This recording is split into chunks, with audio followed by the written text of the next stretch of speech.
Oh, did I sit down just as the song was ending? Good job, me. Good timing. Good timing. How's it going, everybody? What's up, what's up, what's up? Okay. You can be closed out. You can be closed out. Beautiful.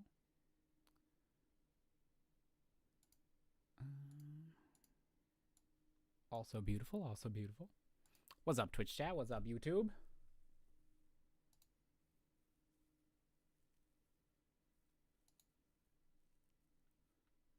All right, all right. Oh, I can't decide. I gotta figure out tech stuff on my end just while you guys are all watching. I can't decide if I like having the. So usually I never have like what I'm saying into the microphone like going back into my ears, but I was recording some like music stuff where that's a lot more beneficial, and so I kind of kept it on because I just have my headphones like actually plugged into my mic interface, like my Focusrite and everything. I can't decide if I want to keep it or not because I can only hear myself a little bit, but that might be a little bit too much. I don't know. I see you've returned from Streamer University, Jish. Yes. Me and my best friend, Kai Sinat, were just hanging out and becoming ultimate streamers. Jish plus Wendy's equals pretty decent afternoon. That does sound like a pretty decent afternoon. Because I know if I have Wendy's, it becomes a decent afternoon for me. So if you guys get both me and Wendy's, you're getting the same experience. So, apparently Toby Fox put Papyrus's leitmotif. That's one of those words that like I see written out way more than like actually pronounced. So I hope that I actually said that right. I think it's leitmotif. I think so. But anyway, so apparently Toby Fox put Papyrus's leitmotif in Dadan's new theme in the Off remaster because Dadan is a character that inspired Papyrus. People are calling him a narcissist over it. Man, I saw a little bit of that drama happening on Twitter. I'm gonna do just a quick Google. I'm not super familiar with this game Off, but apparently it was very influential for like Undertale, and Toby Fox got to do some of the music on it. And yeah, I saw that there was some back and forth on whether he put too much of himself into the remixes. When did this come out? Okay, this is the remaster. But like, when is Off like actually from? Or like, when was that a thing? Because I'm not. Okay, 2008 role-playing game. Okay, well, that's like early indie stuff. Okay. I need to look more into that situation before I'd have like a big take on it. I thought I saw that like the composer or original creator of the game like had said go for it with putting some of his own like little music and everything into it. So if that's the case, I don't know if people should be like super upset at Toby Fox. You can like you can think it's like not artistically valid or think like like that's a bit like too much, but I don't think you can get like mad at him if like the original creator's like cool with it. Does that make sense? And no ship of Harkinian today, Luxray. Sorry, I'm trying to do a little bit of variety on here instead of just the randomizers over and over. I say as we're about to do a different games randomizer. My other favorite video game of all time is Randomizer. So, you know, a little bit of variety. That was held at the college I work at, and I'm currently in full recovery mode. Oh, I was actually, so that's for the Streamer University thing. So I didn't like super look into that, but that was one of the main questions that I had because it looked like from the clips I was seeing that, yeah, they just like, they were using like a full university campus like to run a university. And I was like, oh, okay, that makes sense. Like, like it would just be summer students and stuff. So they might be able to do that. But then I was wondering if like they'd actually taken over like a running university that was like still trying to do stuff, or whether there was like, I don't know, a location that a millionaire streamer would just be able to buy out and be like, can we just use your campus for like 2 weeks and like not have anyone else there? So I was curious what the balancing act was between those. A nice, Luxray. 3 seconds total Papyrus in the song. Toby himself said to treat his new songs basically as fan tracks. He said that Off's original soundtrack can't be replaced. Okay. Yeah, that's I think that, like, I don't know, like, the backstory for Off, or, like, even, like, I didn't know that Toby Fox was doing new music for, like, a remake of an older indie game until this morning, when people started, like, talking about, oh, he put Bone Trestle in this song. So I can't really have, like, too deep of a, or, like, too committed of a take on it, but nothing sounds too awful from what I heard, and that he put a little bit of his own spin or his stuff in it. And the original creators seem cool with it, so, like, I just can't. There's so many more worthwhile things to get mad about.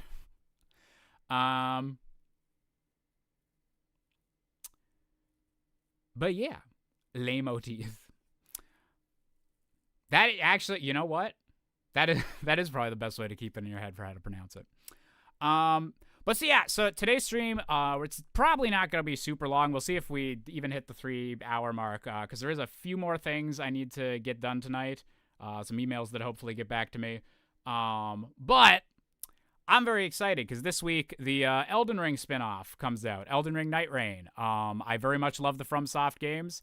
I haven't streamed them as much. Every now and then we've, like, done, like, a little bit, like, here's a little Dark Souls stream. And I think once we tried doing the Elden Ring Randomizer back on my previous computer build, but that was whenever my CPU was, like, permanently deep frying itself.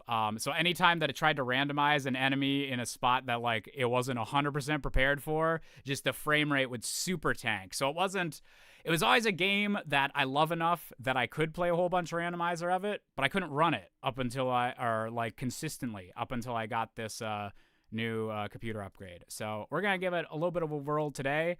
I figured that'd just be a fun game to kind of get me back in the Elden Ring zone before Nightreign comes out, and just something to play while I catch up with chat and everything like that.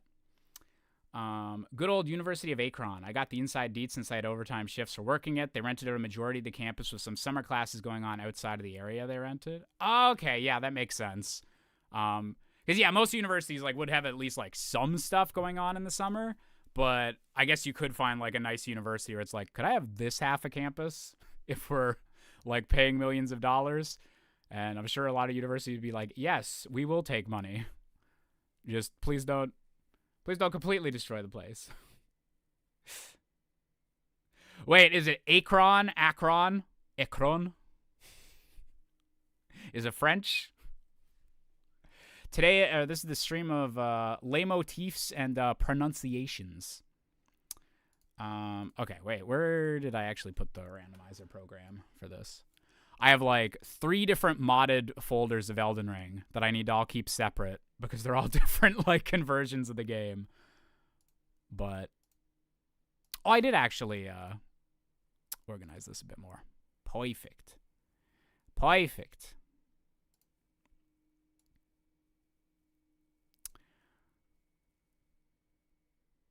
Hey, General Blue, how's it going? Second one was closest. Akron? I forget which one was second now. Shit. And yeah, so I'm not super familiar with the Elden Ring Randomizer. I just know you can randomize where all the items are, where all the important keys you need to get are, and you can randomize all the enemies and bosses. So I think we're just going to use the default settings. We're going to run with that, and we're going to see how badly my booty gets smashed by whatever enemies they throw at us. So I think we're all good.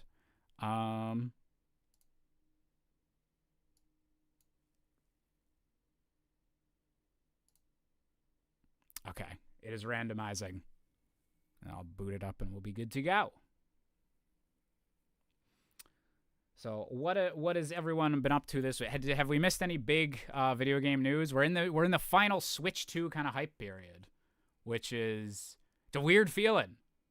I feel like once it hits tomorrow and then it's like officially like a week away, that's when the hype's really, really going to start setting in for me, I think. I'm also very curious if Amazon's going to deliver on time, because we can hope, but we can't. We can't 100% rely on, so we'll see. Oh yeah, and the Deltarune chapters come with that. That's gonna. It's actually next week. Actually, is gonna be like a really big kind of week because we have Switch 2 launch. There's Deltarune, like Mario Kart with the Switch 2 launch and all that. All the Switch games that are getting upgraded with for the Switch 2 and everything. And then on top of that, like it's E3 week basically. E3 is not a thing anymore, but like technically E3 week is next week. Because Xbox is doing their showcase next weekend. I think it's like June 8th. And I think the day before that is like Summer Games Fest. So Jeff Keighley's E3 replacement thing. So it actually is going to be like some stuff to actually like stream and react to next week. So I feel like once the Switch 2 drops, I'm going to be doing random... Sorry, there was a piece of Percy fluff like right on top of my microphone. Actually, you guys probably had a better view of that than I did because I was looking past the... pop filter. But yeah, I feel like a lot of the back half of next week is going to be streaming as much Mario Kart or just random stuff for people that want to see the Switch 2 that don't have it yet. And also just reacting to the different events that are going to be going on and see what video games we got coming for the rest of the year. And it's also rumored that Nintendo is going to be doing some kind of direct like right after the Switch launches. So that might be like the week after. But Nintendo's got to do like their summer announcements as well because we don't know what their holiday season is. We just know that we got Mario Kart and we got Donkey Kong next month.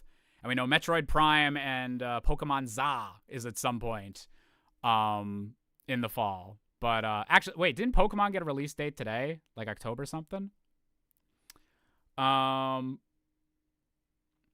Switch 2 is announced to have a tiny little guy living inside the console? Wait.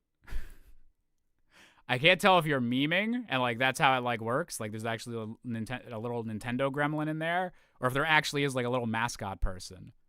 Now, that would be down for a little bit more Nintendo personality in those menus. They want to add a little guy. I would be down for that. As this point was Summer Games last year, TBH Doom the Dark Ages was the only exciting announcement for me. Yeah, I'm trying to remember. What I feel like there was something else other than Doom that. Because Elden Ring was it was December. We didn't get new stuff, or Nightreign didn't get announced till December. But I feel like there was something at the event where they announced Doom that was also kind of exciting. Because speaking of Doom, I have been enjoying that. I think I'm about halfway through that game now.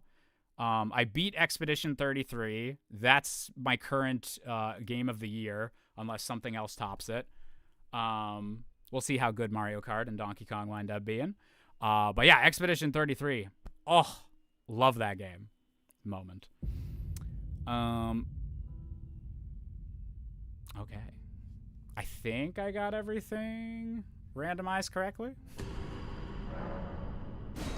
Okay, starting in offline mode, that's promising.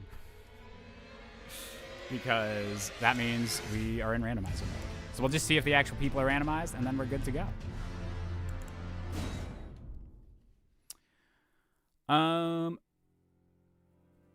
When is the earliest you think we'll get a direct? I don't know if I feel like early the week after the Switch 2 launches. Cause I'm gonna double check. I think Summer Games Fest is like literally the day after. So like the Friday. Cause the Switch 2 launches on Thursday, next Thursday. And I think Summer Games Fest is... Oh, wait, shit. Is Summer Games Fest like actually on the Thursday as well? Fuck, that's gonna be a packed day.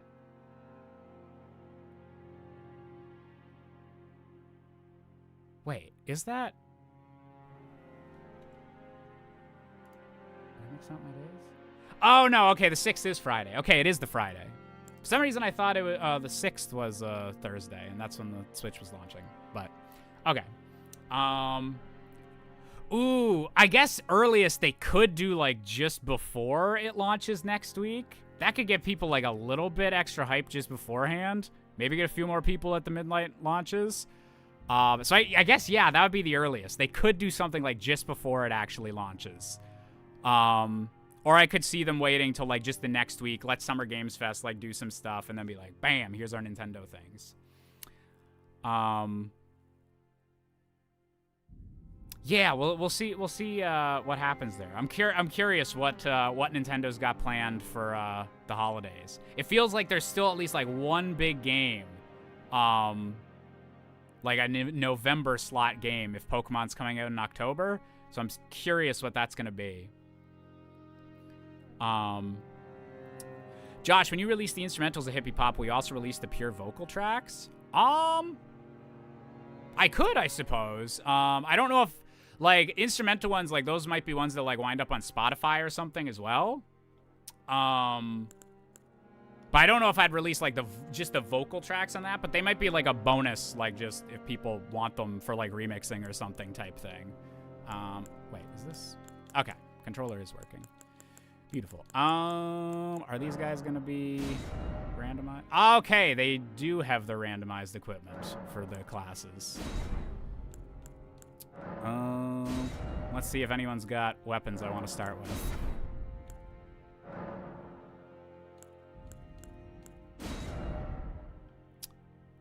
Okay, that's a big bonkin' thing.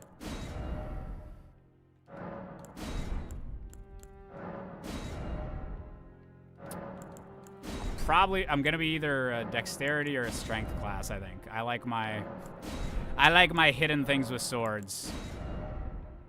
Oh, that's a good club. Or a nice looking. Okay. We might just go with the naked class and whatever weapon the naked class has.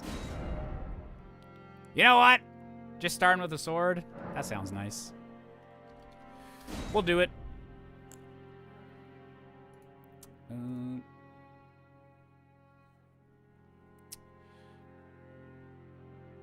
Aw, man.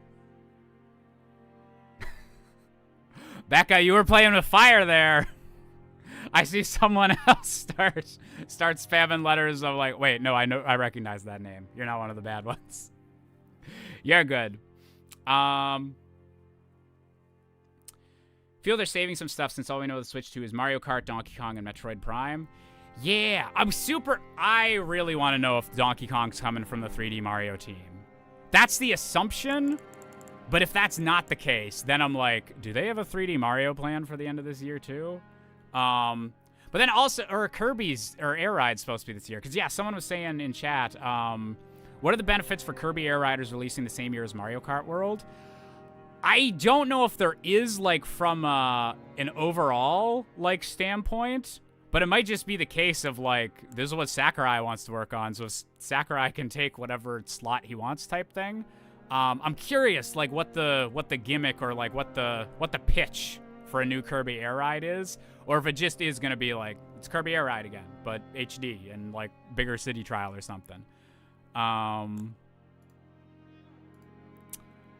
Yeah, I'm curious what the actual, like, angle for that game is. Ooh, wait, I didn't know it randomized, like, what your starting keepsakes could be. That's interesting. I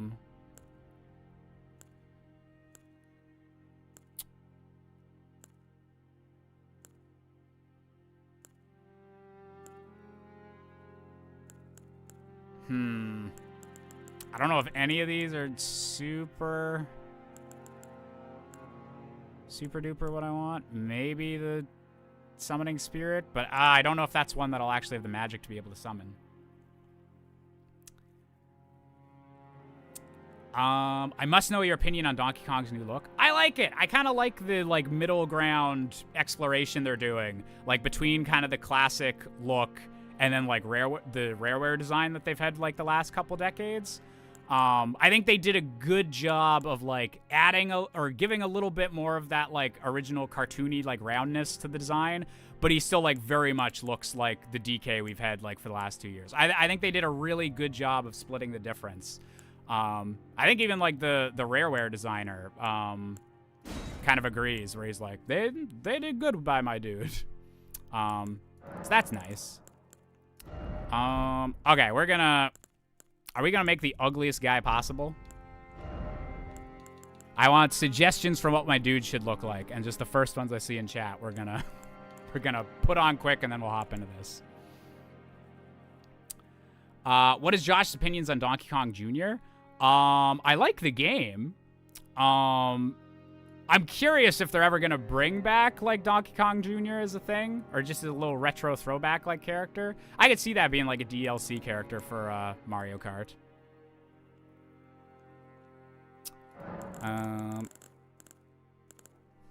Wait, can I do the... Yes.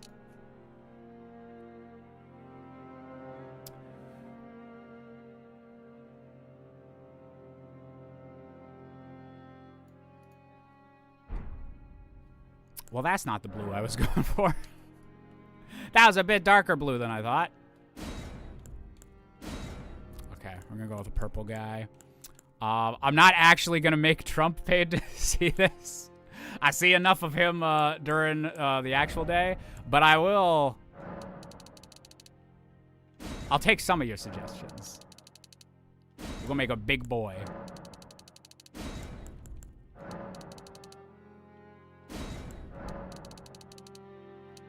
Smaller head. William, we're adding to the Five Nights at Freddy's lore. You know what? I will give him the bright orange hair. Oh no! Wait, the body hair. Body hair cannot be. Body hair looks too crazy if you do it like that. Some muscles. There we go. Now we're beautiful.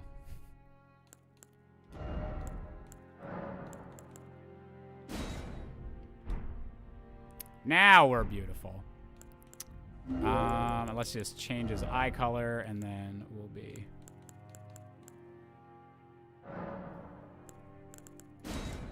There. Beautiful. Oh, you guys starting the hype train. The hell? Cobra coming in with the 107 months. I will not rest until I can make an evenly divisible by RFC 64 math joke. Thank you very much, Cobra, for the 107 months. And Jalink with the 63 months. If house or lease rules didn't apply, what type of pet would you want? Ooh, like, you want, like, a crazy animal here? Like, in reality, like, I'm hoping to build a house within the next little bit. Just a little mini home or something. But ideal situation, you have like Percy, maybe another cat, maybe like a corgi or something. You have like, if I could afford like just support 3 animals all on my own type thing, that might be the thing. If I could have like any animal type thing. I don't know if there's any crazy like exotic. I'd really like cats or like dogs and everything. Maybe like a bigger dog or something like that as well. I don't know. I don't know if there's any like crazy exotic animals that I'd be like super into, but let's save this guy to favorites. And then, yeah, we're just gonna, the blue guy or the purple guy with a sword. Everyone's favorite Five Nights at Freddy's character.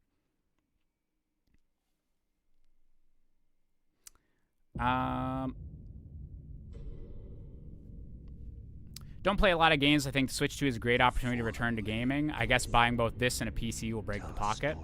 I don't own a Switch 1. Ooh, that's a... So, like, price can be a little scary and everything.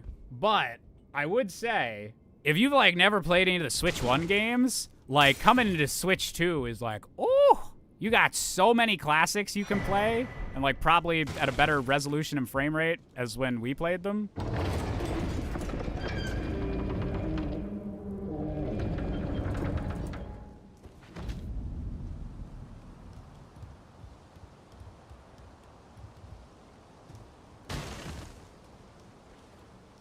If you want exotic dogs, direwolves are back in the running. That's what my Canadian ass needs. I can go man the wall with my direwolf. Had a friend who had a ferret for a pet as a while. Dude was pretty chill. My sister's getting guinea pigs for my nephew. Oh, oh shit, not these guys. So this is a fight for anyone that hasn't played Elden Ring, you are supposed to immediately like die at the enemy that's usually here. So they put 2 enemies here. So I'm gonna die in like 1 second.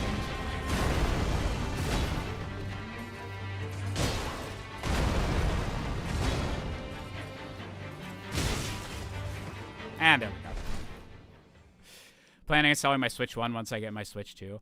Oh, God. Rest in peace to all the EB Games or GameSpot people that are... so many Switch 1s going to be being returned. I'm giving mine to a family member just so we have like more Switches going on, and like Nintendo the way Nintendo has that family sharing thing set up is actually going to work like really well for my family, just the way our Switches are currently doled out. But I'm super curious how many Switch ones are just gonna be like returned to stores like within the next few weeks.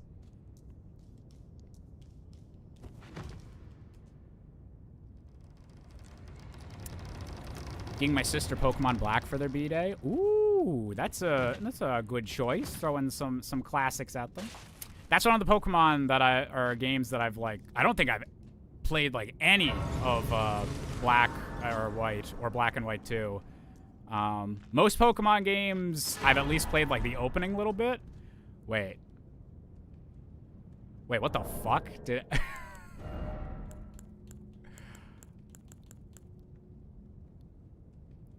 Ooh. So, again, I'm not sure how much you guys have played Elden Ring. So remembrances are like the souls of bosses after you beat them. And you can either use them to get the weapons or armor of that boss, or you can just use them up as a consumable, and it gives you a shitload of experience. And that's like what you do if like you know the boss, like just their armor and their weapon doesn't do well for their class. This is a late game boss. Getting his remembrance like super early, that might mean we can just like level up like 20 times right off the bat. I'm gonna wait until I get to Site of Grace where I can look at my stats, but that might be a really nice start for us. Oh, hey, Hyrule Champion. You don't recognize this is Twilight Princess. The dark, edgy Zelda, right? See, look, even like lift the doors. It's totally a Zelda game. God. Okay, I just cannot stress enough. Like, favorite games of all time, it really is. Like, Ocarina of Time and Breath of the Wild and Tears of the Kingdom are, like, fighting over a little spot. And then, like, right next to them, like, maybe only a teeny bit lower, but on some days, like, right up, maybe even a teeny bit above. I fucking love Elden Ring. Love the Dark Souls games, love Bloodborne, and then Elden Ring comes out, and it's just, like, the perfect... Let's make that into, like, a crazy ambitious, like, fantasy adventure. I love it. Love it!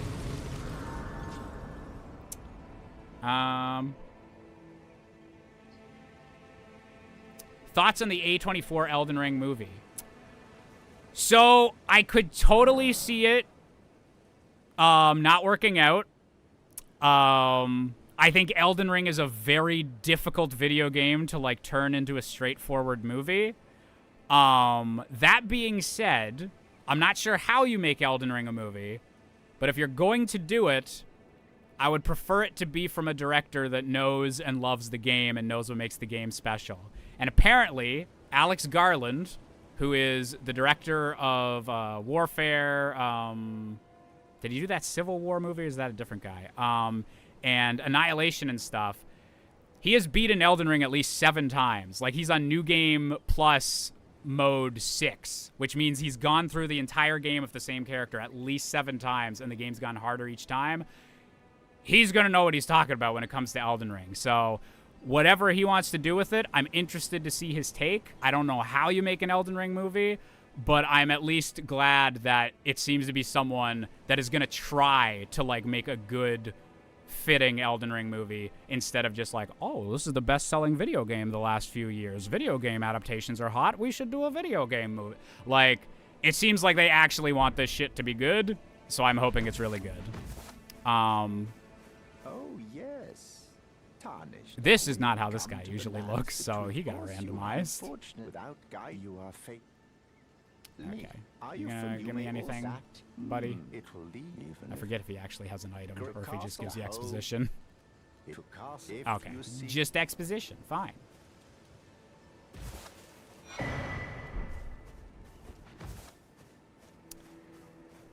Speaking of game movies, ever seen the Animal Crossing movie? No, that's an anime adaptation, right? I should add that to my letterbox list. That actually would be interesting to see. Because I'm sure there's like a fan sub or something like that if they never officially... Game, don't crash! I know this boss isn't where he usually is, but, Okay. Okay.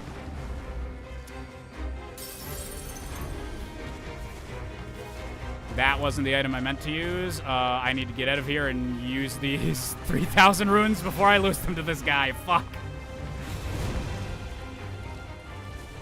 No, no, no, no, no, no, no.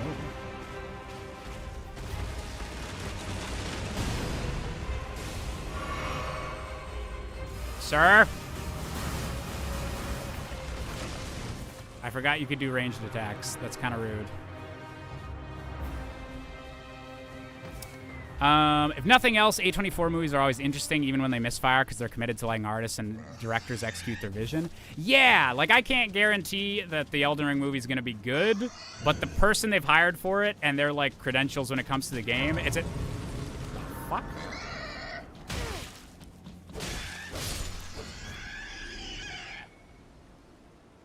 I didn't even know that the boars could aggro you. Okay. Speaking of film adaptations, have you seen the controversies surrounding the Lilo and Stitch remake?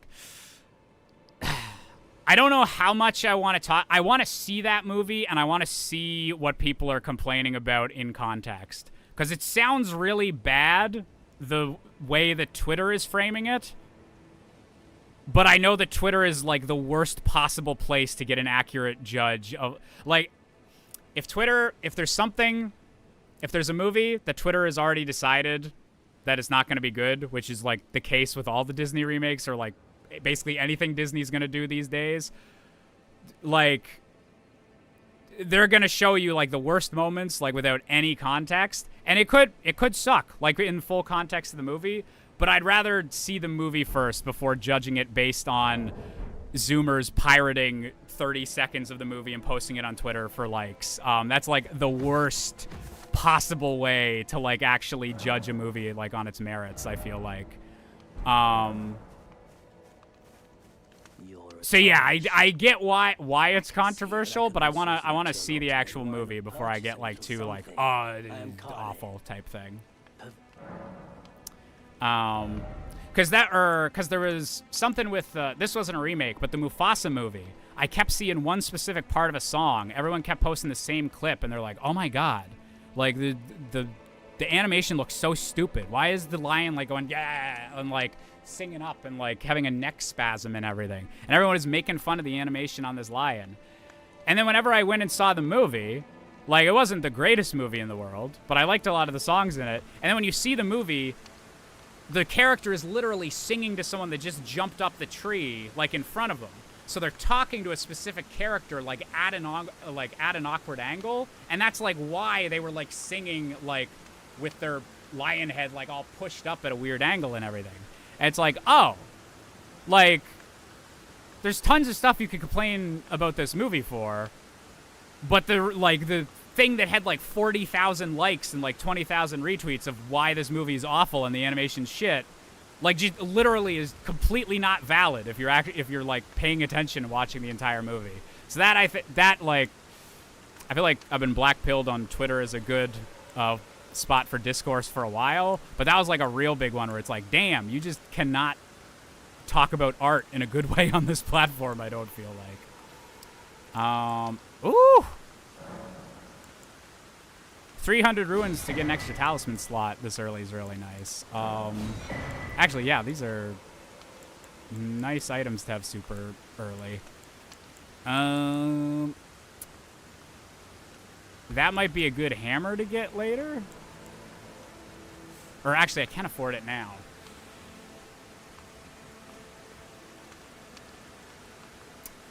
Do I want to... Maybe. If I can't find anything else, this might be a weapon that I use, but we'll see. We shall see. Nice to do business.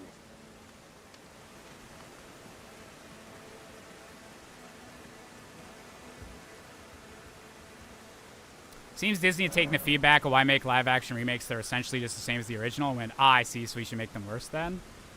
Yeah. I get, like, I really want to see the movie first. Because, like, I feel like they have been pretty... I don't feel like they've been consistent on what the remakes do. Some of them, like, they just try to do it as close to the original as possible. And then some of them they do, like, kind of see, like, oh, what kind of different angle can we take on this? Or, like, there seems to be, like, a little bit of, like, a different vision scene, like, to it. So I'm curious, yeah, like, whether I'm going to come away with, like, Lilo and Stitch changes. Like, were these changes just made for the sake of being changes? Like, did they have an idea that just didn't work out? I'm curious, like, how it's going to play out.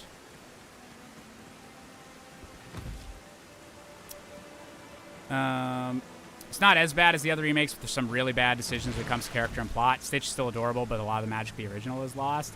I will say, I did watch the original Lilo and Stitch a little bit ago, and it's like, damn, like, it's hard to compete with, like, 90s and just Renaissance era Disney. Like, God, they were firing on all cylinders back then.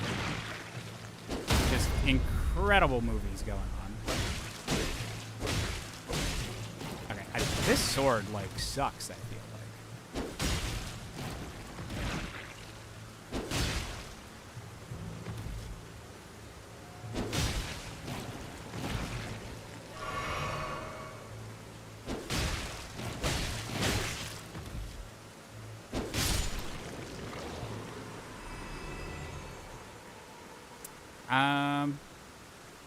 In the same year, at the same time, both of Chris Saunders' projects have been remade, Stitch and Dragons. I always forget that's the same guy, yeah. Also, has the audio and visuals been holding up for this? Like, not too laggy, not too loud, or, like, chopping out or anything like that?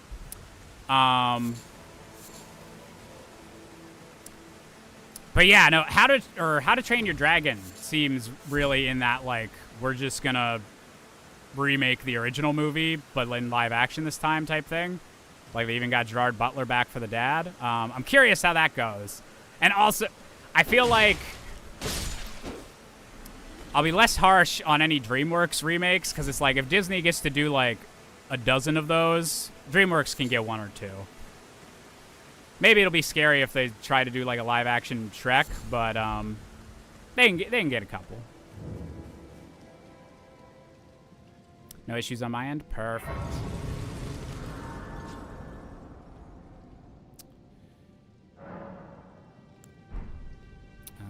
Shoot.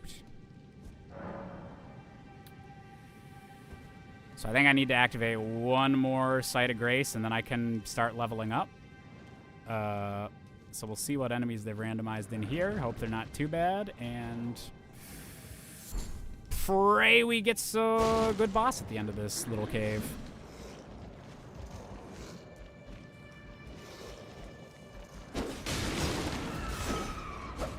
No, get down to my level. Oh!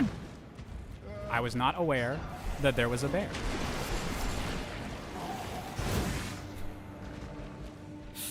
Okay, we are getting away from the bear.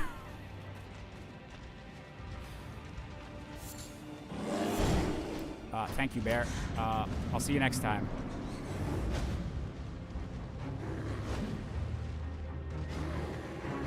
Okay, I don't...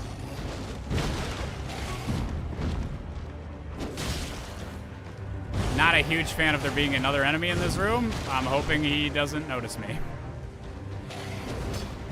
Ah, shit. Okay, that was switched.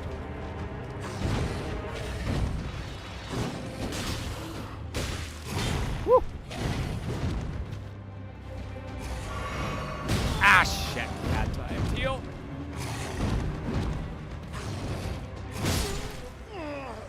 Well, okay. Oh, okay, good. The knight is one of the other bosses in here. Shit. Not ideal. Not ideal. Currently Disney has remakes for Hercules, Bambi, and Aristocats in some level of development. Moana slated for next July, and Snow White was so bad the Tangled remake has been halted for now. I thought with, like, after Snow White that they might take a step back from that. I know they're definitely, like, the Moana one's going full speed ahead because The Rock seems to want to do that while he's still able to, like, play Maui. But the other, like, I would have thought they'd be backing off from that in general. Well, actually, maybe now they won't be because I guess Lilo and Stitch is making, like, a stupid amount of money. Just because it's a good brand, and a lot of people that were there for the original movie, like, now they get to take their kids to see Lilo and Stitch. So I think that's going to be... That might get us some more remakes, unfortunately. Speaking of leveling up, thoughts on Solo leveling as a whole and thoughts on it winning Anime of the Year? So I haven't... I can't give, like, any take on whether it deserves to win Anime of the Year. I don't watch enough, like active anime seasons to, like, know what's, like, good in a certain year or not.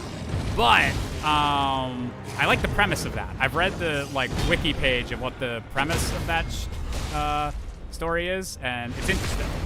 So was it, like, controversial that got, like, Anime of the Year? Is that like a...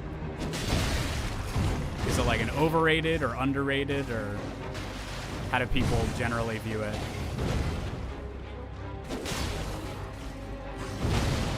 Okay. Okay.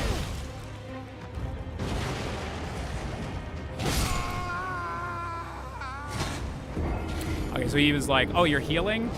Baseball bat. Right to the face. Okay.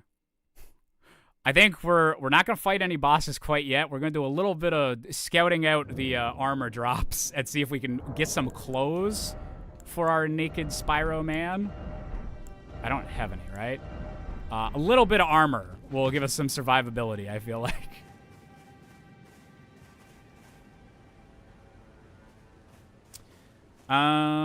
Solo leveling is partly owned by Sony, who's also hosting the awards, so it felt like Obama giving himself an award meme. Oh, so it's one where it's like, even if it, like, might have been, like, a really good anime, it's still, like, a little sus if they, like, own the award show. Yeah, that feels ripe for controversy.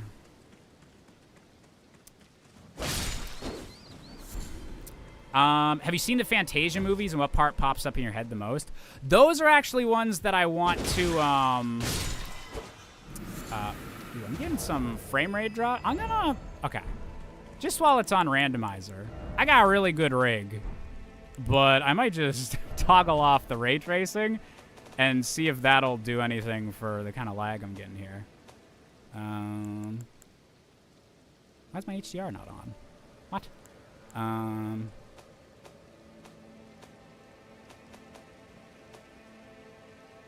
Wait, where's the graphics? There we go. Sorry, ray tracing. Okay, maybe it'll be a bit steadier now. Oh, but yeah, for Fantasia. So, like, I definitely saw those growing up. Like, I think we had the original on VHS, but I haven't seen them in a long time. And that's actually one that I'd like to rewatch both Fantasias. Wait, is there more than two? There's Fantasia and Fantasia 2000, right? They should do a new one of those. But I'd really like to kind of rewatch those, like, as an adult and, like, with a lot more appreciation for both, like, music and, like, animation as an art form. Yeah, those should be on my list.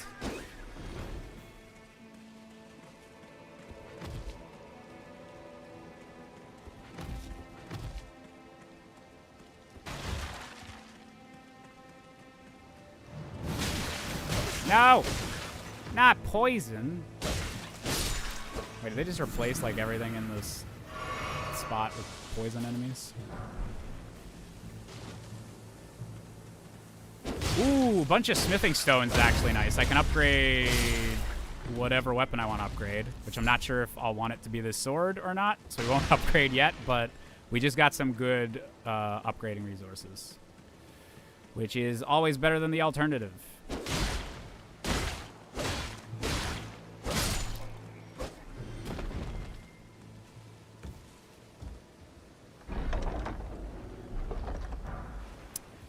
Scholar's Armament. Okay, so that's a spell. Have you considered playing the Dark Souls 3 Cinders mod? It's so good. Ooh, I would like to do that. Because Because I have both Elden Ring Reforged and Elden Ring The Convergence installed, and I think one of those is from the same people as the Cinders mod. I might be completely making that up, but I like the idea of all these mods that have. Oh no, did I not actually get the other Grace? I might die a bit further from here than I'd like, or respawn a bit further. Oh, let's take America. That's fine. Yeah, no, the Cinders mod is one I want to try out because I know like the fan community for like, let's just adjust these gaming masterpieces to be just a little bit more cool, a little bit more hardcore. I really like that. And Dark Souls 3 is one I haven't played through in a while, so like, how much does Cinders change? Like, would it also work as like a replay of Dark Souls 3, or does it like add a whole bunch of new stuff? Which faultily produced games do I prefer? Sonic 06 or Spyro Enter the Dragonfly? Ooh. Man, I haven't played Enter the Dragonfly in a long time, but that was the one we had on GameCube. So most of my Spyro experience as a kid was like the shittiest Spyro game. I'll have to replay that and see how annoying I feel like it is. Because Sonic 06 is...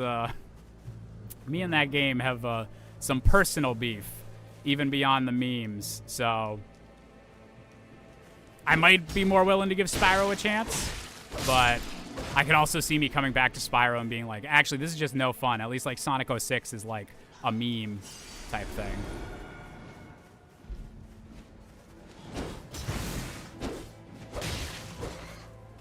Excuse me.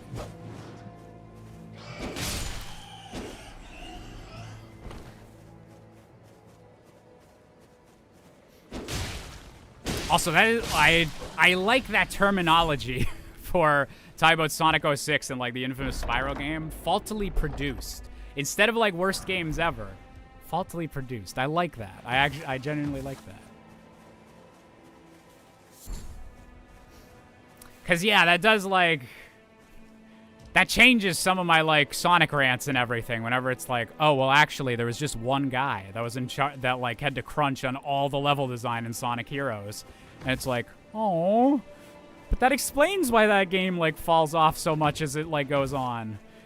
No, the people that make my video games are humans? No! And in the new AI art landscape. Wow, I'm tying into the title of the stream real good. Humans making art is more important than ever. Dun dun dun.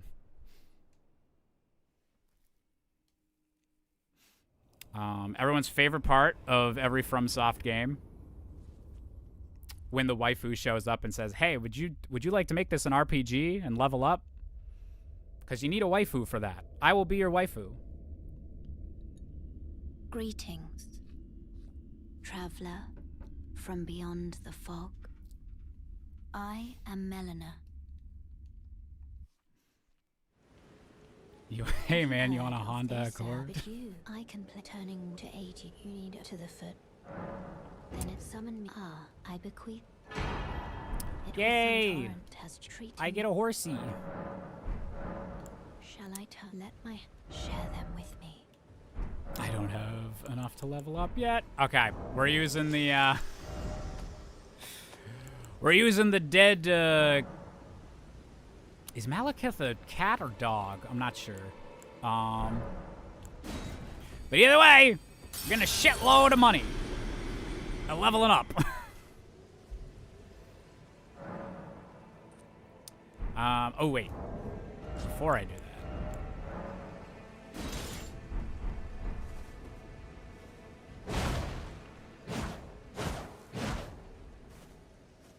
Wait, can I already wield this double-handed?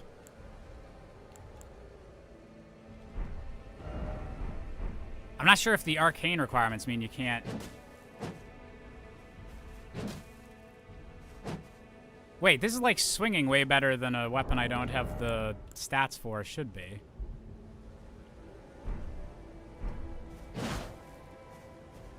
Like, is the damage gonna be shittier? Oh, okay, yeah, the damage is way shittier. Oh. Are you supposed to be playing Ganondorf? Not exactly. We were kind of just fucking around and making a quick character, but sure, purple Ganondorf. Let's go with that.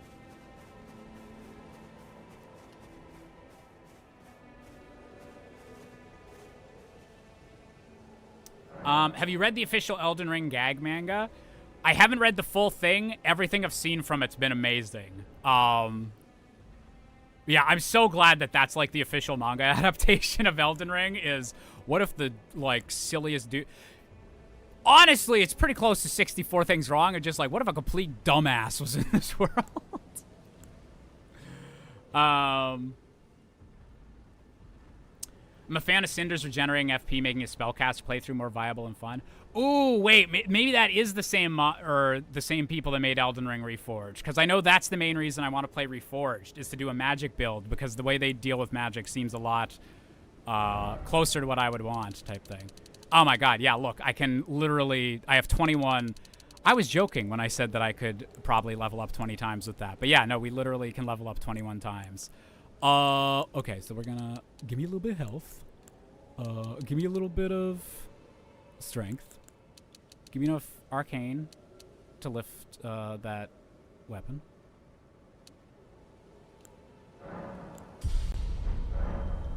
Okay, now can I use it? Now let's see how it does. Gritty Papa Smurf. Oh, yeah. There we go. Now we're in business. So, let's... Wait. I know what we need to do.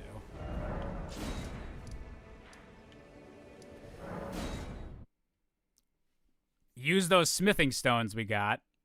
Upgrade this, and then see what stats we need to put into it to make it. May I have a word? The other waifu. A pleasure to meet thee, Tarnished. I am the witch Renna. I'd heard tell of a Tarnished hurtling about atop a spectral steed, and upon looking into the matter, the talk I surmise. What is her of thee. accent? Thou art possessed of the power, no? To call forth a spectral steed named Torrent. Spectra. Ah, as I had hoped, I was entrusted this for thee by Torrent's former master. Welsh? Oh, yeah, you're right, yeah. So I was gonna say, it's not, like, quite into being, like, the, like, Irish brogue, but... Forgive mine intrusion, Tarnished. I doubt we shall again meet. How long will Unless it be you for do the best side quests. Okay, I need to equip my horse.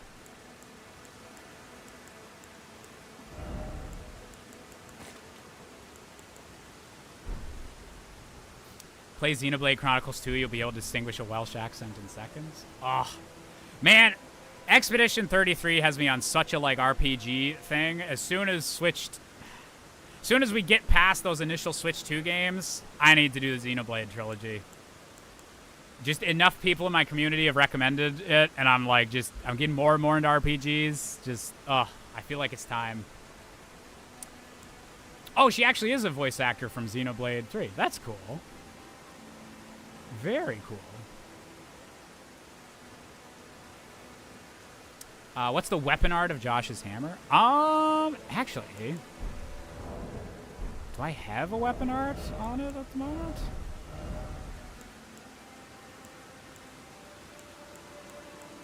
Flower Dragon Bolt.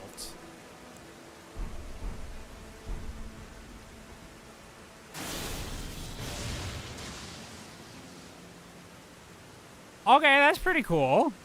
That could be useful.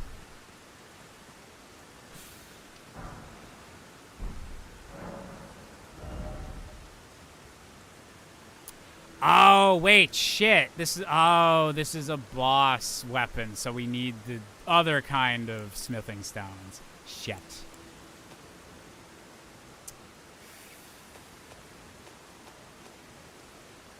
I'm not sure if I should be upgrading strength or dexterity then, because it depends on whatever the next weapon we get, or if we can find some somber smithing stones and put this up.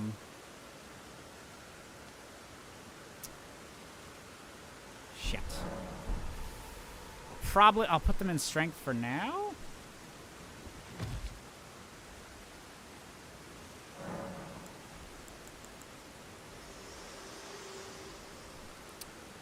Original waifu, I wasn't cheating. I swear. But now, it is, you can see them, can't you? The rays of grace. One Nintendo movie that people would have to put effort in is Metroid, which is why out of the games I wish they'd do that one. Metroid would make a really cool movie. You get the right director on that. Yeah, just like probably the easiest to like adapt into like a cinematic story. Like Zelda, there's so much stuff you need to figure out, but like Metroid, you need just good casting for Samus. You need good action directing, and just throw her in a crazy environment, fight a lot of aliens. In a demigod, if the raid and the elf as an ally pray to face, shall I turn? Let my share them with me. Your thoughts, your ambitions, the principles. Just giving us a you would little follow. bit of. Oh wait. Okay. We're leveled up a little bit. Now let's see what those bosses have to say to us. We still don't have any armor, but that'll come next.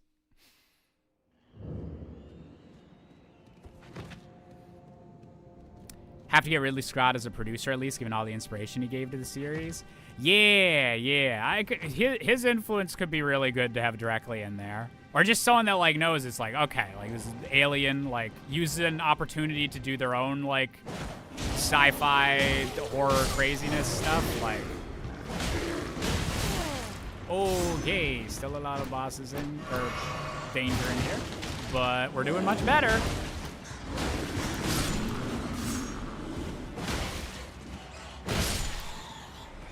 Oh, okay.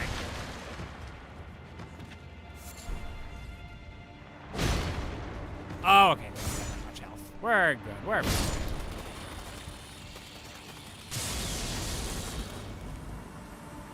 Yo. Man, who would I want directing like a Metroid movie? Like,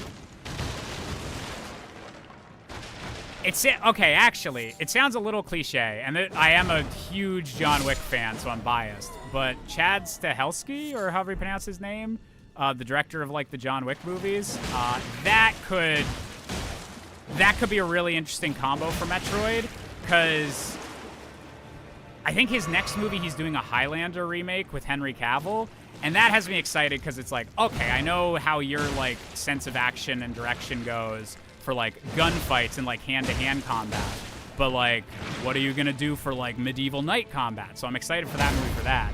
So I think giving him like sci-fi or like Star Wars technology and having to do like his kind of action scenes, I think that'd be really, really interesting.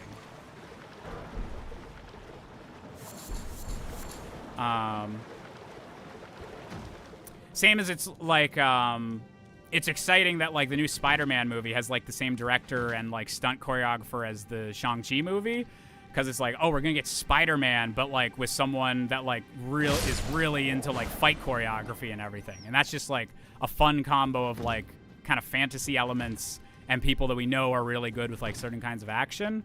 Like, I think that's what the nerd property should be going for. Is like people that are just gonna make it like something different and like something really good. Ari Aster would be good if the emphasis was on atmosphere, production design, showing visual hints that aren't center frame. Yeah, just someone that's gonna put in like a lot of effort, and like even if it's not the exact vibe of the games, like it's still gonna have like a good just a vibe that fits in some way, or is like a unique kind of take on the franchise. Oh my god. Okay. If I can just get him a few good dodges early on, I can get him, because I got really good damage at the moment. I just need to not get hit. I really need to find some armor pieces so this is less of a problem. Something you'd never expect to hear me say, but guys, I don't know if I should be naked all the time. I just don't know if that's the right play for me.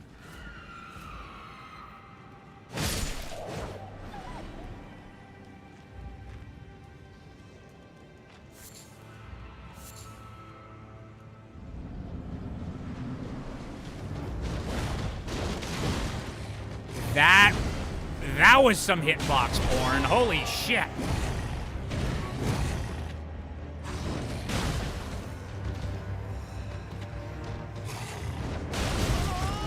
Okay.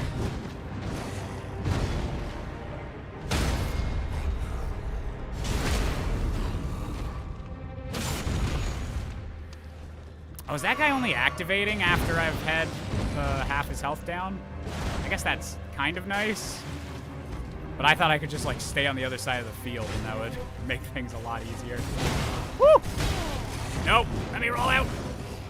I need to be an Autobot. Ah, shit. Okay. Ow!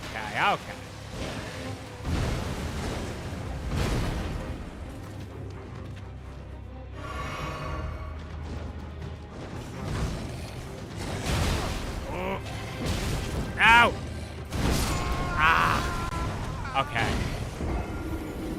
Yeah, I might need the armor before these guys. Just the damage is enough for them now, but just the way the armor's worked out is not in my favor. Especially if I can't just, like, stay at the edge and stop the actual knight from attacking. So we're gonna see what the great wide world has to offer. So glad Disney's Marvel inclusions in the parks don't affect Universal Orlando's Marvel Land. Man, they must have some crazy, like, contracts and stuff for some of this, where it's like, okay, you can use this character, but only for these purposes. And as long as you're not conflicting with this thing that we're doing. But also we've licensed Spider-Man to 6 different Universal theme parks, so we kind of just got to roll with that. Don't tell Sony. Like, there's just a lot of weirdness to IP rights and all of this.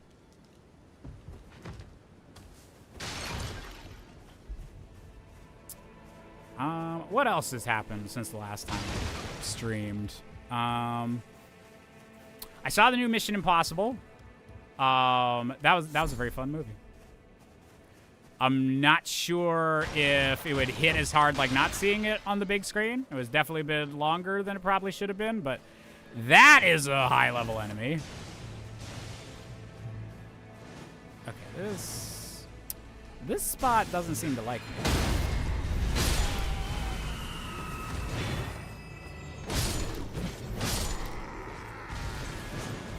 These guys might like me.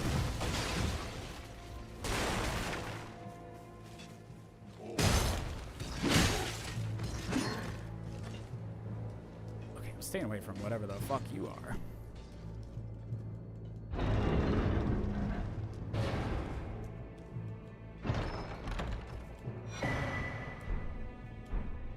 I got a knife.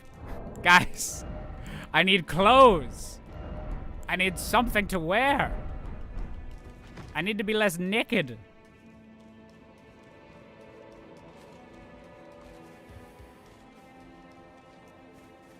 I feel like it's a little bit against TOS. Sometimes forget the Gorons and the Gerudo aren't related. I mean, maybe if you go back far enough.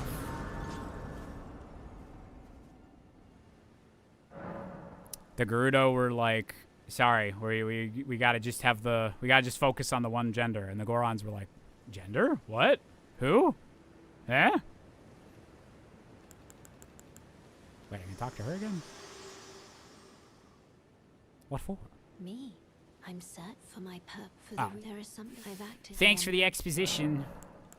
Shall I let my hand share them with me? Longest movie I've seen in theaters was Way of the Water. Was that one? Wait. That's probably one of the longer ones I've seen. Oh, wait, actually, the longest I've seen was probably Killers of the Flower Moon, because I think that was, like, fully, like, 3.5 hours. I don't think I think Way of the Water was just a bit over 3.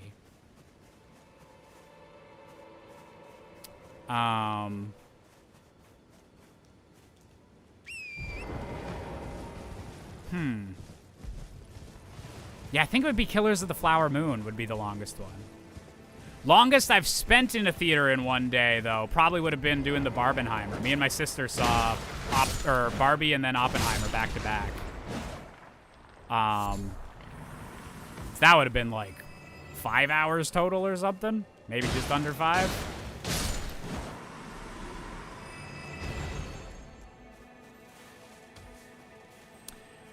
I saw Mission Impossible the other night. The entire theater erupted with laughter at the bad guy's ending. Oh, yeah. That's so good.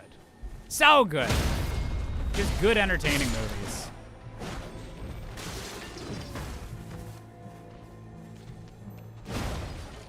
Excuse me.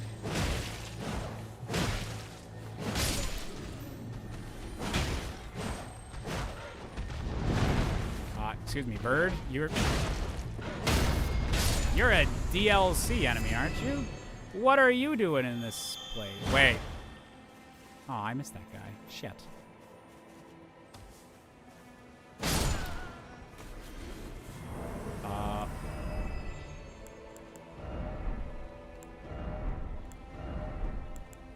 Great dragonfly head. What is that a talisman?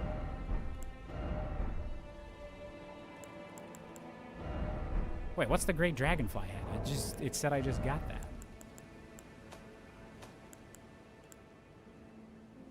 Oh, I thought it was like an actual item, but it's like a crafting thing. Okay.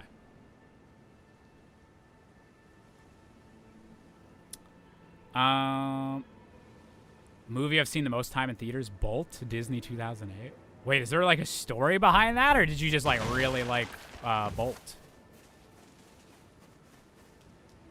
Which I get nothing wrong with really liking Bolt. I think I saw that movie like once. But I don't think I saw it in theaters. I think it was like a DVD rental. Back when that was a thing. Just liked it? Well, you know what? Honestly, pretty good. Movie I've seen the most in theaters, I think is Star Wars The Force Awakens. I really liked that one. It was really exciting at the time. So I think I legit saw that 5 times in theaters, like before it left. Like over the course of the month and a half it was around. Excuse me. Oh, there we go. What you going to? What's up, Bach? Just thank you. I was, but then I ended. Oh, when they, and so this is all I hope. Or I could. Man, they just keep giving me money. I need clothing. Longest time in theater for me was my sister's B-Day back in 2003. We did a marathon of Lord of the Rings, including extended cuts, Fellowship, and 2 Towers, leading to Return of the King premiere. Oh, that would have been cool. Seeing Lord of the Rings on the big screen again would be really, really nice.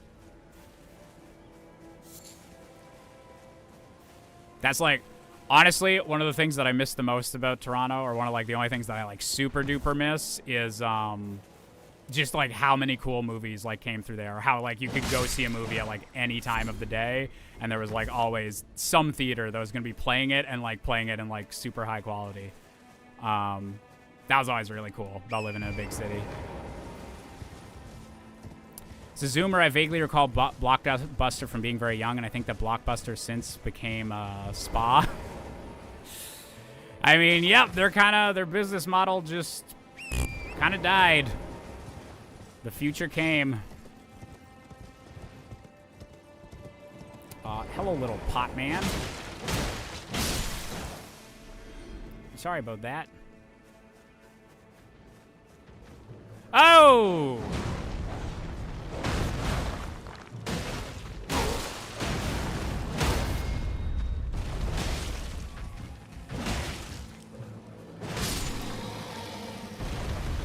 Okay, I'm glad he didn't actually get any hits in. Jesus.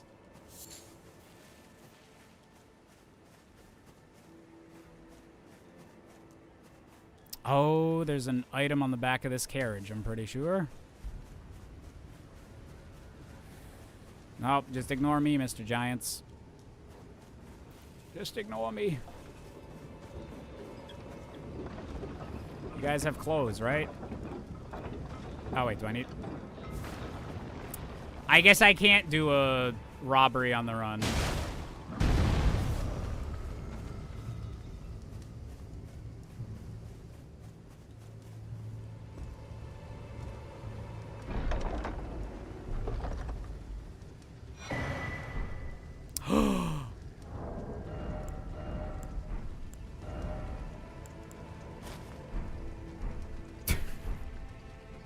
There we go. Now I'm decent.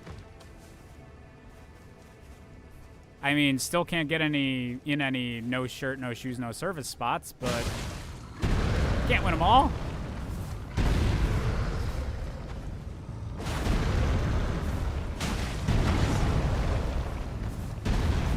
These guys are gonna be worth it to try and...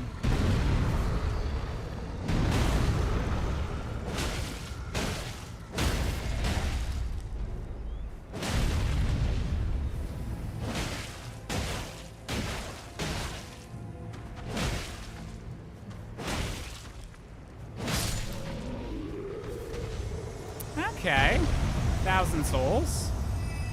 Or runes, whatever they're called in this game. Oh. He was faking it. They were faking it. Jesus. Okay. I like how the tank and the giant just have like a wolf as a friend here. Thank you, enemy randomizer. Oh, and a little guy.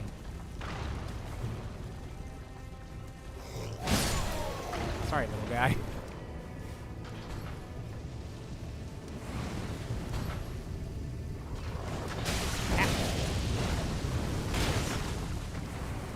The wolf stopped me from doing a sneak attack. The wolf was actually super valuable to their team composition. I never would have guessed.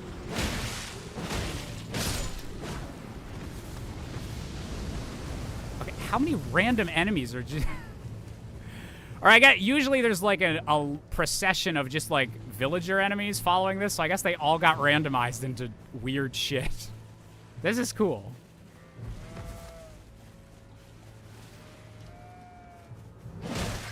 Also, good luck, little MX Doom.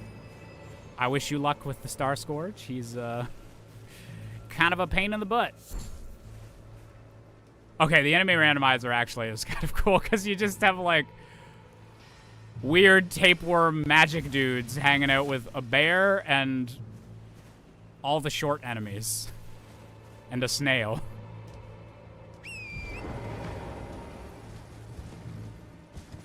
A nice cohesive family unit.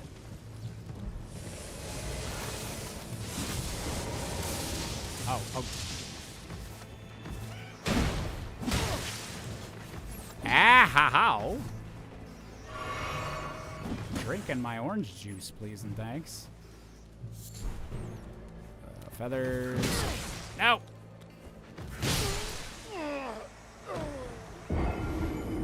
Holy shit. Okay.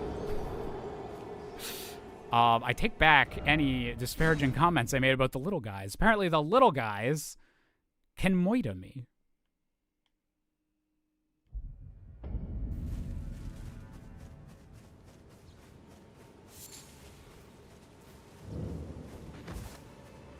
Orange juice over lemonade. Ooh.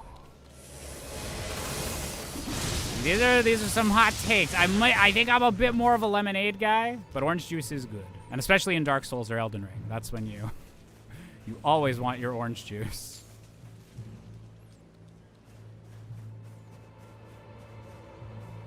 Okay, we need to find some treasure chests that have a shirt, pants, or boots.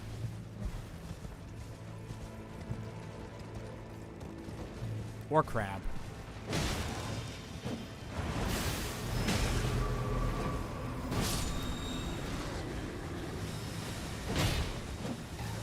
Okay, the enemy variety here is stupid.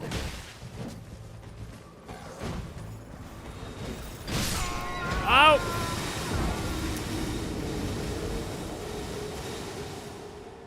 Okay, so there's one super powerful dude in that, like, mixture of just random, I'm not too worried about it, enemies. Okay. Okay. Note to self, don't fuck with that guy. Okay. We're gonna... Okay, where do I... Yeah, where's an actual good spot for me to try and... We'll see what's at this tower. I think there's some items there. And then we might do the castle that's south of here. That's, like, usually the intended order for, like, the vanilla game. So we're gonna hope that whatever boss was randomized down there is gonna be friendly. And by friendly, I mean we'll die easy. The friendliest thing you can do.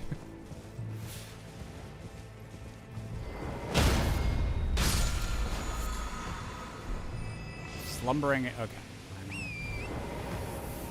We're just getting lots of items that I can craft into stuff, but nothing that I can actually use for better armor.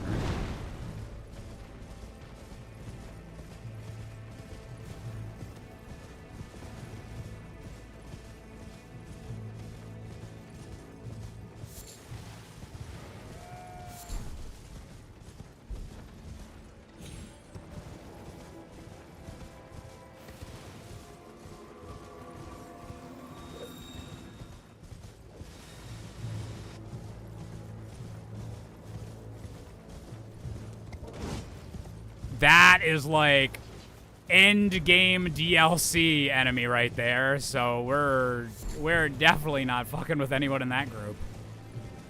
No, thank you.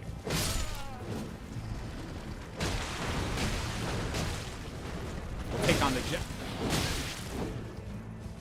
Okay, there's just too many motherfuckers that are a bit crazier than I would like at this point. Can I please? Can I please fight a mini-boss that'll be guaranteed something decent?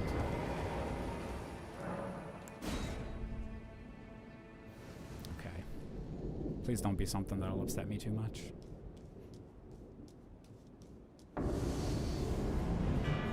Okay. You don't look... Oh, God. You did not take that much damage from that. I did take a lot of damage from that.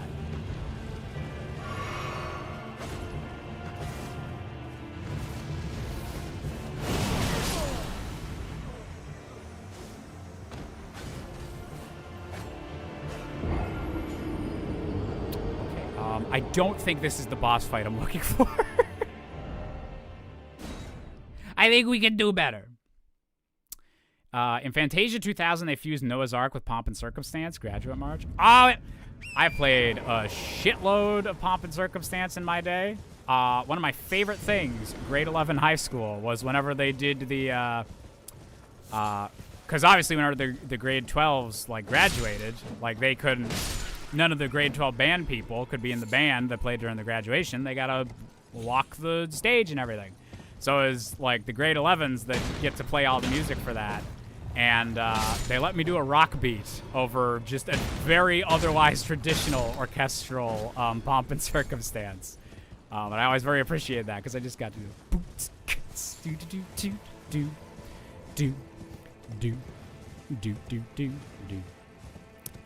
So yeah, now every time I like hear that song and that song's brought up, I think of my 17-year-old Josh's funky drum beats behind that.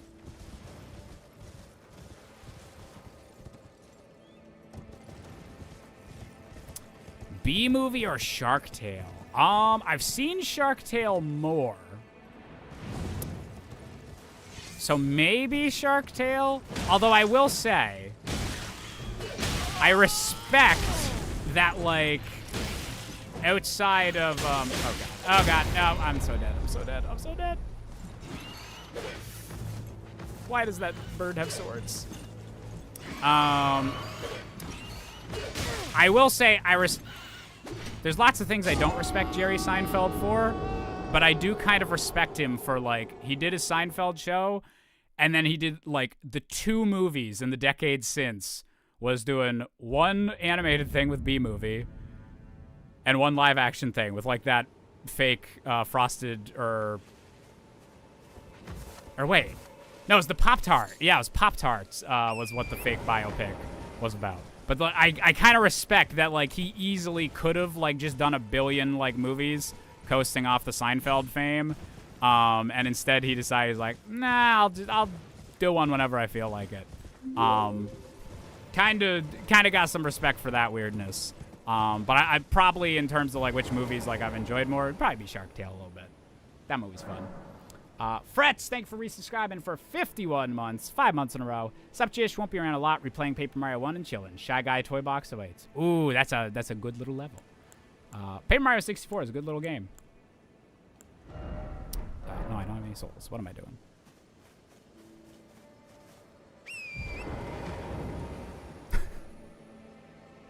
Wait, okay. So, spoilers for anyone that hasn't played vanilla Elden Ring. Usually there's a giant sitting up there that if you're not paying attention, he like drops right down on you.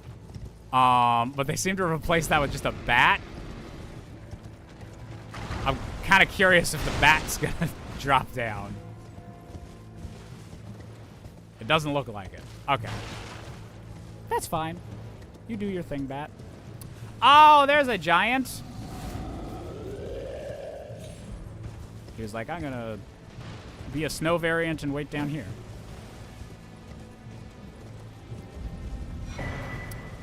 Memory stuff. Okay, I can cast more or learn more spells if we decide to pivot into a... Okay. Oh my god, the enemy randomizer is gonna break my brain. No! No! No, no, no, no, no!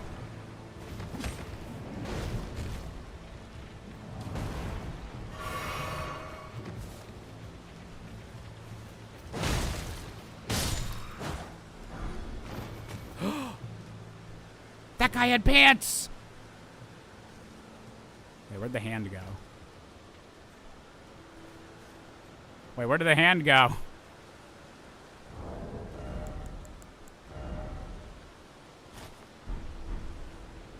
Okay. We're covering a bit more of the...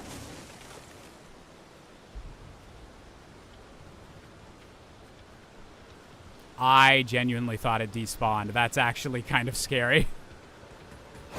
Ah!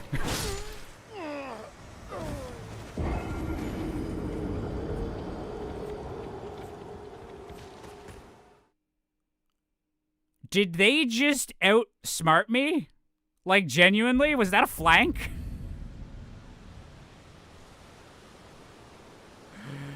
Oh, paid to see this. Okay, I haven't played this game. I've only seen a few videos, so maybe there's an obvious answer to this. But holy flip, what happened to Thing from Adam's Family there? So with the... So this section in the normal game, it's weird in the normal game, too. A bunch of wolves just, like, descend from the sky at this spot, like, flying on the wind. And the enemy randomizer appears to have just placed that with, we spawn in whatever enemies replace them. And yeah, there's a lot of stuff in this game that's like hand or finger related, and that's one of those end game versions of that theme. So not ideal to have just popping up right now. Everyone who came, only to have, did you know it's quite a lot? Oh, okay. She taught me how to sit down creepily. No items from you? Oh, okay. I got some arrows that put people to sleep, but no big items. Okay. Ooh! Wait, whoa. Julian, thank you very much for the $2 super chat. Hoi Jish, I'm hyped for S2, and then a giant number 8 followed by a bunch of equal signs and then a D. I don't know what that could symbolize. I have no idea. I have no idea what that could be. Thank you for the super chat, Julian. I'm very excited for the Switch 2. Next week's gonna be pretty exciting, I feel like. Wait, there was something else. Oh yeah, the sword. Wait. Ooh. Okay, a lot of faith needed for this sword, so I don't know if this is one we're going to try to make a build into. Yeah, it's a lot of points we need to put into the faith category.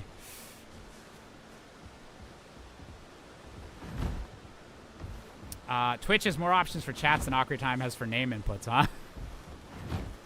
Wait, was that for the super chat thing? 'Cause that was actually a YouTube monetization thing. Although I don't blame you for assuming it was a Twitch thing, because yeah, it feels like every time I stream, Twitch has a new like. Now we have group hyper trains. Run a train on your streamer. Wait, no, that's a different. Like there's just a whole lot of new Twitch things. Like every time I look, but none of them are quite like new or exciting in the way you'd want that many new and exciting things to be. So a little weird. Okay, I don't even remember the guys riding wolves from the base game, so I don't know where he's from. Oh, do you got something for me? Okay, a shitload of runes. That's actually nice, but... No!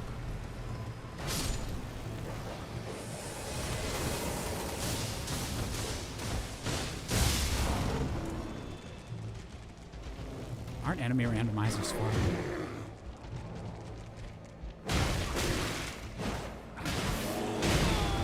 Oh, if I die, this is totally self-inflicted.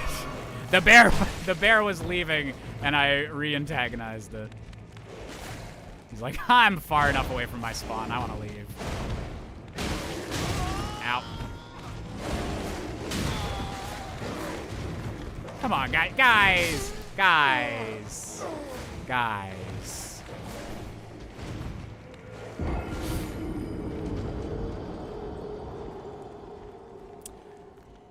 Oh, I love whenever someone makes a 64 Things Wrong reference and I have no idea what the fuck they're talking about. Just because my memory's bad. Not anything wrong with you guys. More so just with the amount of things wrong. Some of them start to blend together. It's like, oh wait, no, they're trying to reference one of my things. I should remember this better than other people. But I'm always touched whenever people remember my own bullshit better than I remember my bullshit. Okay, we're gonna go around the evil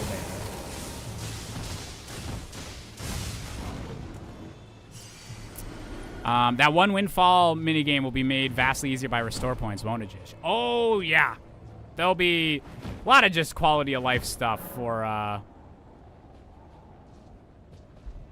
Oh, they have the summons in the randomizer? That's fun. Wait, is who it summons randomized? Because we're not online. This can't be another player. This has to be an AI companion. I wonder if this area is a boss arena at all. Oh, yeah. It at least customizes what they look like because he's wearing Melania's helmet and all that.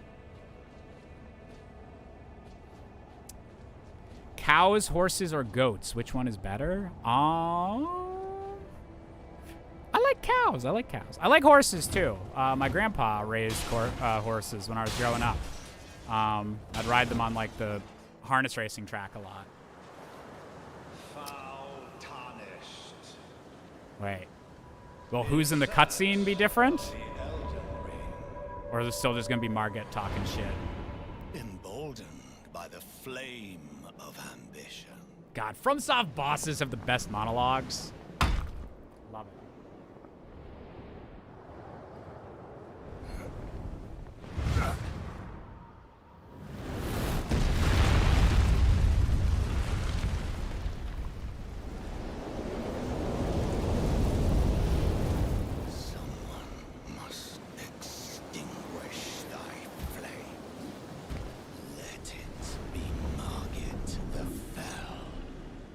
But are you actually Margit the Fell? You look a little different. Never trust the Photoshop pictures on Tinder until you see them in person. Until you know what kind of boss fight you're dealing with. No!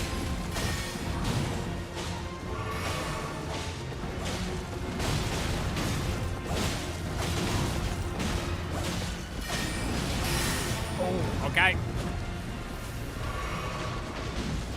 Magic's a little sketchy. Oh, there we go. No! Okay.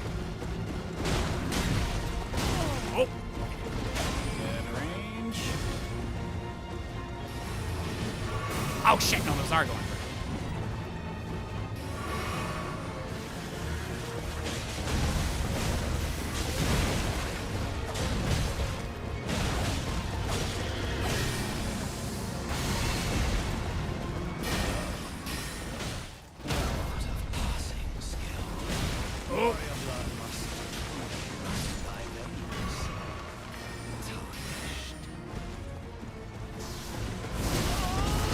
Ho ho! Okay.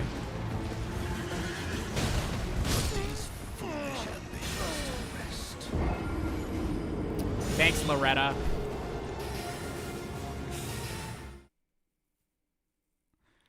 It's Phantom Ganon. I can't get away from that bastard. Absolutely can't. Wait. Did I not get the grace, like, right next to the boss there? Oh, whoops. That's silly. I might not summon the person, because summoning the person gives the boss double health, which sometimes can be nice, because then you can, like, easily distract them. But this might be one that I just want to 1v1. Well, we'll see how the 1v1 goes. I might be being bolder than my skills can back up, but we'll see.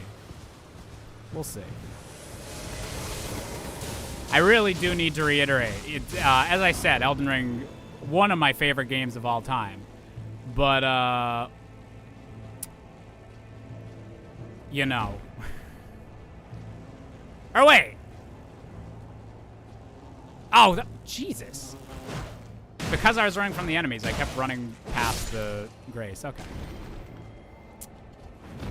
Yeah, no, it's funny because that actually should be one of the, like, it's one of the first 64 Things Wrong jokes. So that one sticks in my memory a bit more. But I just didn't make the connection that, like, you putting it in the super chat was connecting that.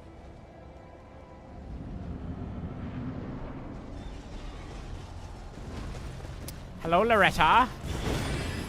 Sweet Loretta fan, she thought she was a loner.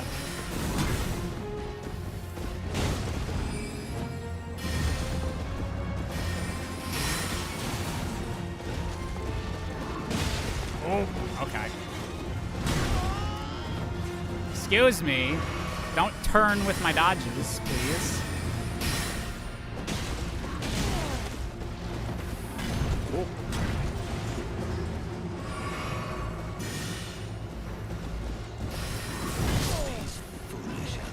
Oh. Okay, that was like the opposite of hitbox porn. That was my hitbox is going to go in front of your weapon the whole time. Oh, dear.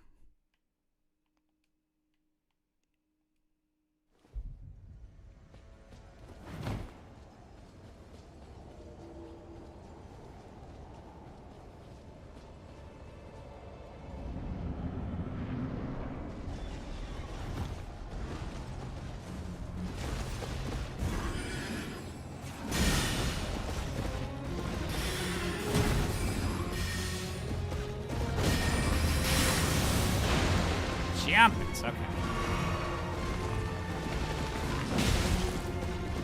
I feel like the health reduction, or yeah, the HP reduction is not as much as I was hoping.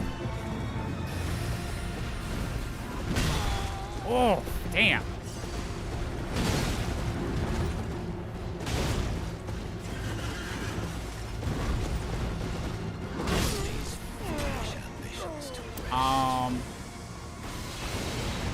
Anyone that's played Elden Ring, is Loretta from the base game, or is she a DLC boss?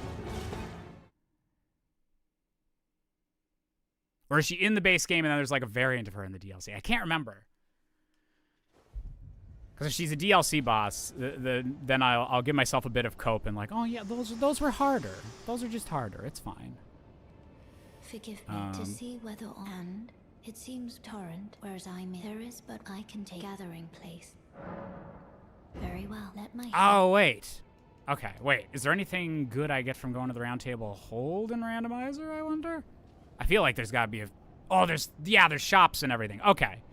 Okay, this actually we might get some good, like, actual loot and clothes and stuff now that we just unlocked the hub.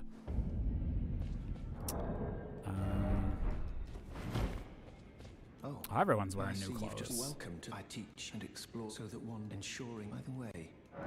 You do. Most time you are well. Okay, so he just still sells spells. She is base game? Okay, yeah. Oh, yeah, because is she one of the ones guarding the ways into the city? Oh, this, I can't remember the last time a new time. Oh, that's a funny look for, It is sick. that's a funny look for Gideon Ofnir, the all-knowing.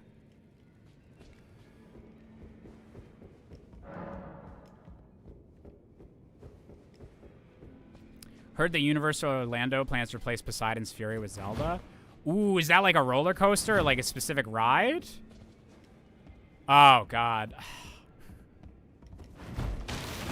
Okay, I want to go to the, Nintendo Worlds in America at some point.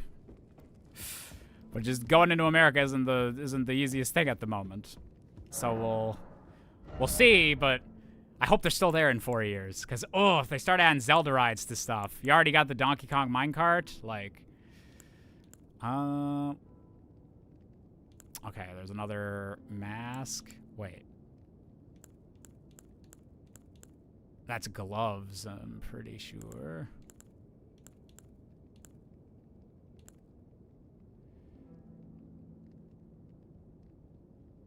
Claw. Ooh. Wait. Ooh, I could get a poison weapon? That could be fun. That could be a fun build. Okay.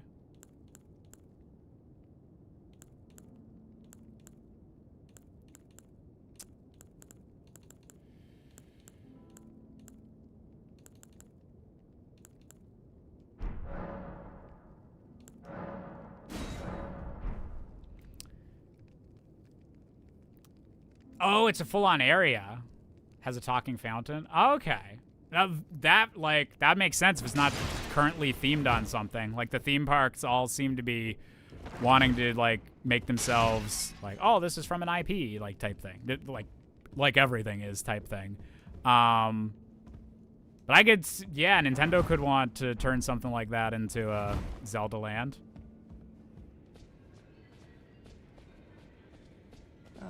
I'm, well, the honor of, by the way, she's my servant. Take your eyes off, you find her. She's a servant, she's been my, I've lost count, honestly. Anyone else got some good items? There's gotta be like some kind of item tracker for Elden Ring randomizers, but I'm almost scared of that because there would be so many locations, so many like possibilities. You're a new friend, no matter how you... Lay out your arms, let's get to smithing.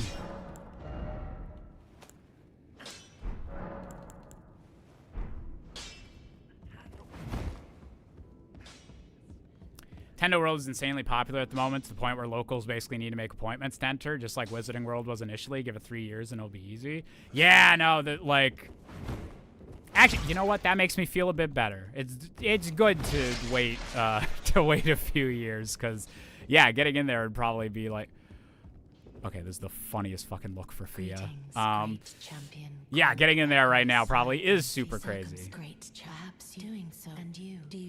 I got super spoiled with my experiences with like huge like Disney level like theme parks. Oh wait, no!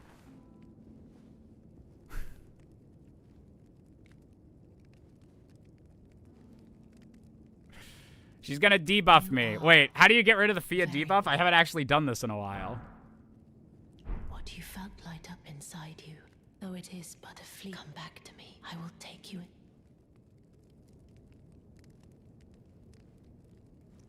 Yeah, shit, I forget how you get rid of her debuff.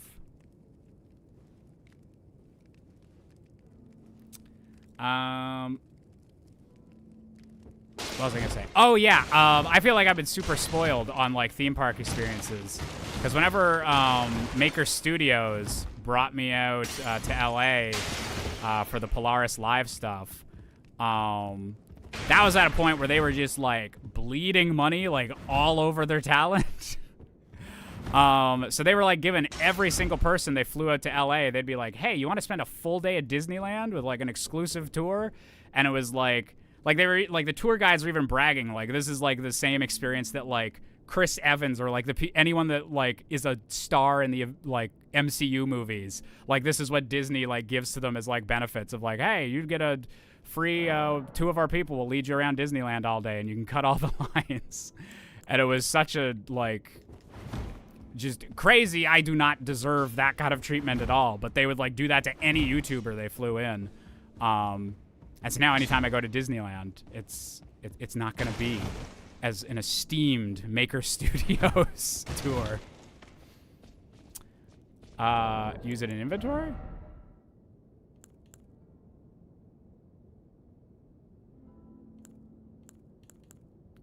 Wait, this one? The Badalchin's blessing thing?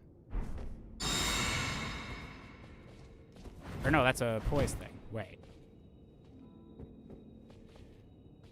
Jace, you ever given thought to doing a versus series? I'd love to race a game against you someday, perhaps.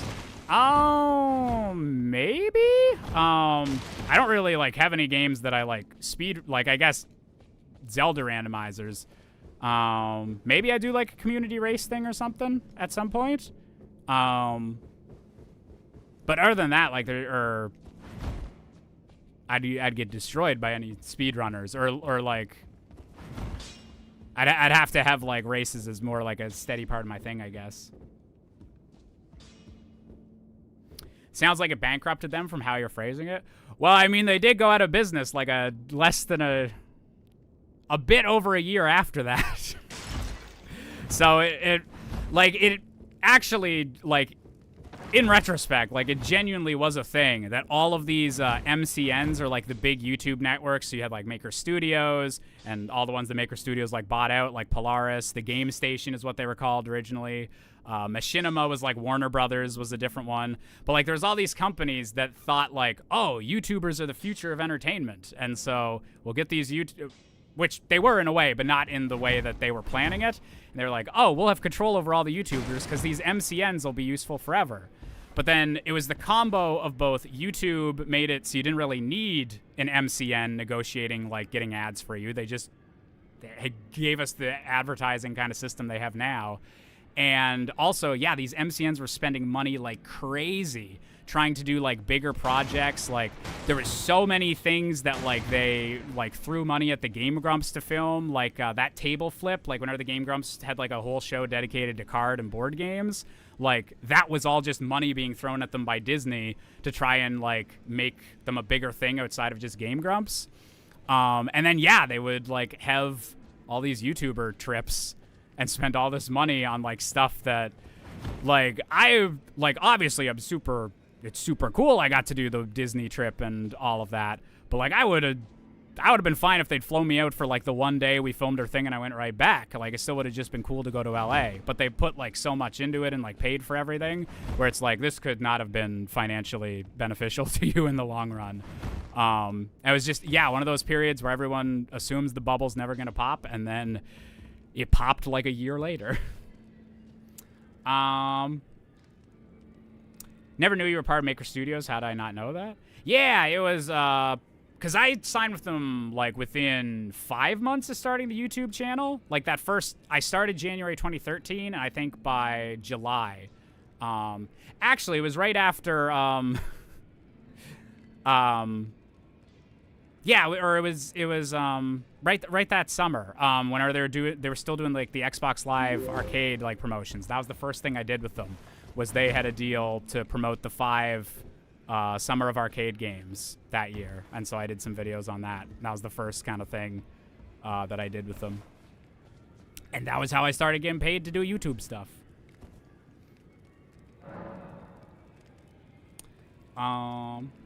See you, Julian. Hope you had a good time. Also sounds kind of like they needed to lose a lot of money for tax reasons. They spent it on perks for employees/partners. That could also be a thing where it's like, we have all this money, like we might as well use it. Like they treated us all like very well in those ways. But then once they were like going out of money, there was some shitty stuff and like hard to get those last few paychecks out of them. So they weren't, I wouldn't put them in they were pro creator like space, but they did do some really nice stuff for their creators, and like there was some really good, like, there was some benefits, or a lot of benefits to that period, but like in retrospect, it's like, oof, yeah, that bubble was not gonna last. Not gonna last the way that they were hoping for it to.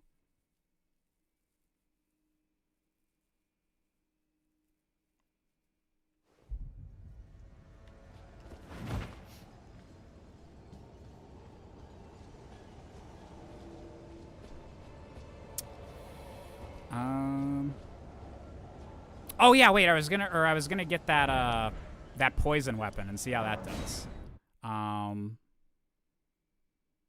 And use some of these runes I've been getting to level up.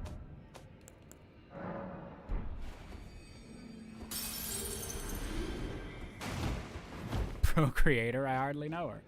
Also, Kaizade, thank you for the 40 months. Sorry that I missed that for a couple minutes. So when are we getting that YouTube Red show? Man, that's the other crazy, like, bubble. Because there was a bit where Maker Studios was trying to do, like, a pre-YouTube Red thing. And we were, like, trying to figure out full shows. I made some pitches for that, and there was some stuff, like, kind of moving forward. There was some, like, auditions with Disney that were actually kind of cool through that. So there was, that, like, a lot of cool things. And then, yeah, like, after that, there was some... YouTube Red was also kind of in the thing of like YouTubers making Netflix style shows. That's the next big thing. And there was a lot of talks about that, and that was like kind of some initial like reasoning for why I was initially going to Toronto was like, we have the YouTube space in Toronto, so if you're there, that's like a lot easier to kind of work stuff and like actually film things at the studio. And then just YouTube, I think literally the only surviving impact of all of YouTube Red, unless someone can think of something else that's like morphed into a different thing, that Karate Kid show, Cobra Kai, was originally a YouTube Red show that they did the one season on YouTube Red. The YouTube Red collapsed, and then it moved to Netflix and became a huge hit for Netflix. But I think that's like the only... like the only lasting impact of any of the YouTube Red projects, which is kind of sad. Just like such a different vision of what the internet was going to look like for the next few years.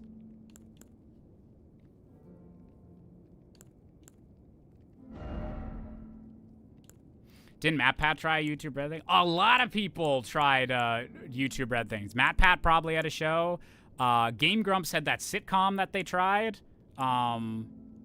God, I forget the name of that. Good Game or something, but like they've like literally filmed a whole sitcom with the Game Grumps and like put all this money in all these things, and then it just never went anywhere.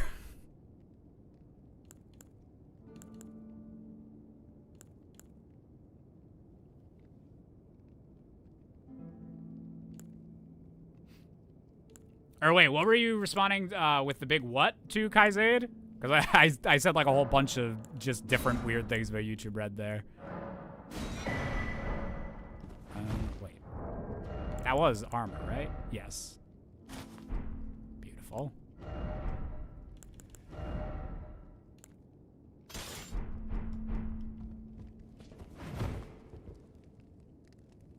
Interest. Okay, wait. Let's see how this weapon does. Or wait, is this one I can upgrade?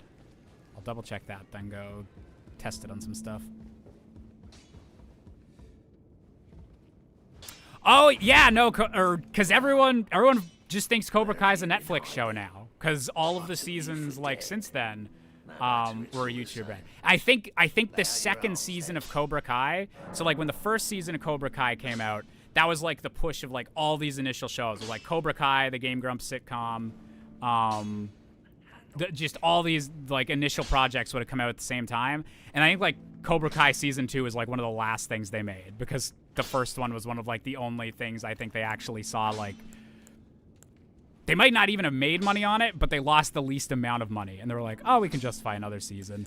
And then yeah, it eventually went to Netflix. But yeah, everyone has completely like brain blocked that Cobra Kai was originally YouTube wanting to make wanting to get into like Netflix is making shows, HBO Max, like everyone wanted a streaming service. And now look at us.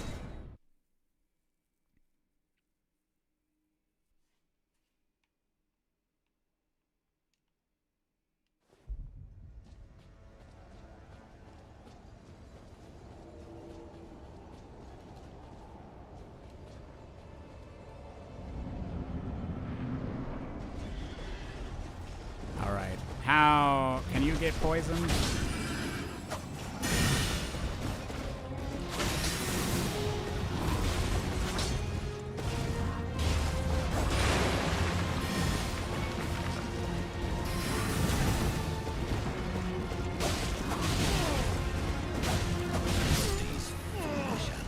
Okay, that.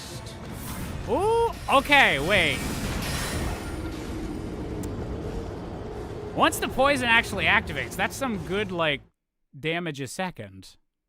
Okay, maybe we can make this this item work. Maybe we can do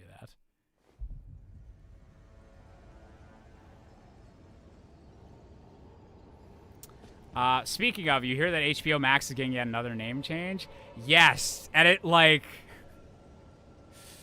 It's actually, like...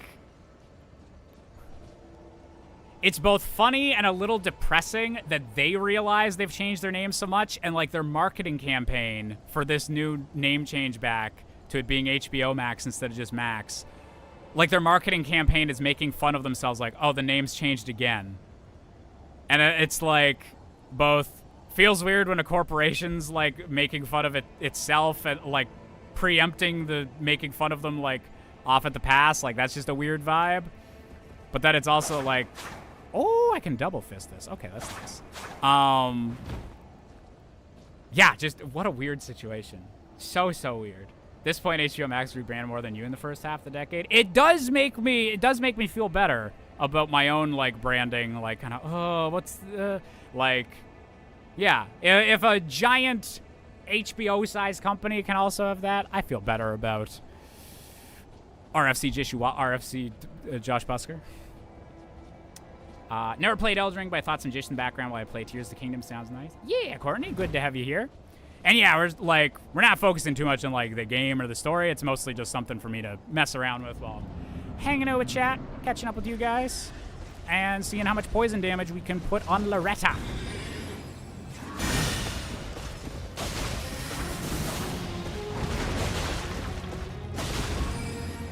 Oh, I need the poison to activate. Oh. Ah, shit. Okay, I got it, and then he got me with the last swipe.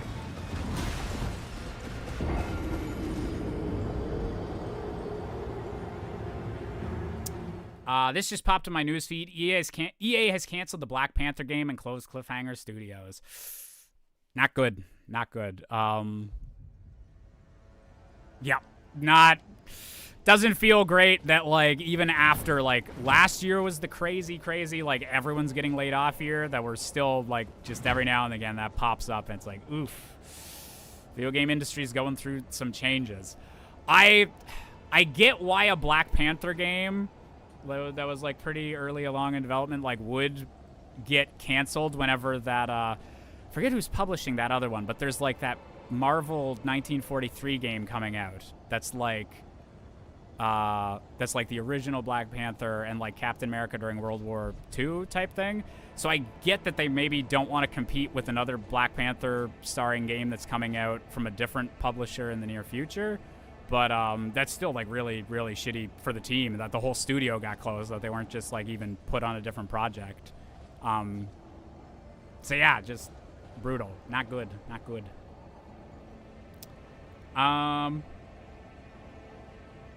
Do you play much Pokemon trading card game? I went to my first pre-release build in battle. I don't play a lot of it. I was into the like collecting the cards on just the little mobile app whenever they did that a few months ago. But I've never been too much into the actual like how does that game play and everything like that. Magic the Gathering was much more like the actual card game I've learned the rules of. YouTube Red feels like such an anomaly in my mind. Like, it permeated every major creator for like a year and then vanished completely. Yeah, no, like, they pushed it really hard for a bit. It was in that, like, period of, like, everyone wants their own streaming service. Like, streaming's gonna grow forever. Like, Disney Plus wasn't even, like, quite out yet. Like, there was just a lot of stuff.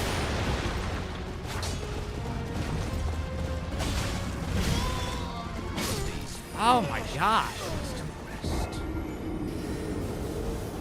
Do I still need more armor?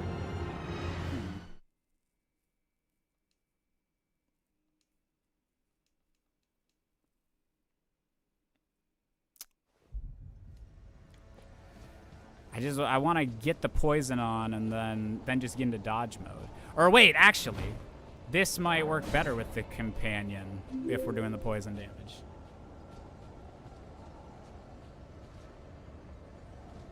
Autism Dragon, thank you for the 60 months. Super appreciated. Oh, hello, you're streaming. The bot in your server didn't alert. Shit. I actually forgot to do that. Because I've been doing that manually for the last few streams, and I totally forgot. Shit. Okay. Damn. I'm very sorry for forgetting to do that, because, yeah, I think a lot of people do just use the Discord stuff for notifications. I'll need to automate that again, so I'd stop forgetting. But I hope you're doing good, Dragon. And thanks for letting me know. Ah!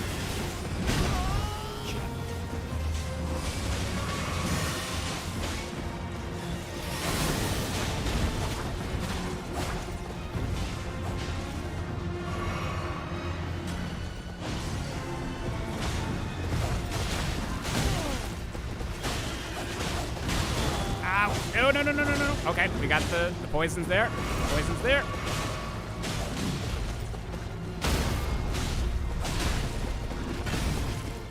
Wait, she's... that's like the second time that she's gotten like the I'm about to go down because I'm stunned thing going on. But then she doesn't.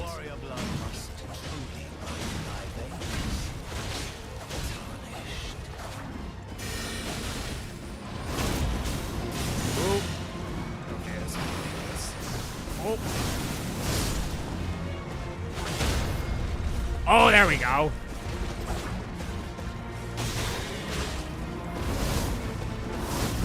Oh, that was just barely badly timed.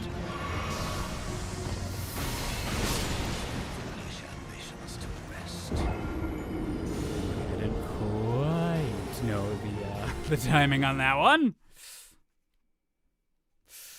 Not quite there.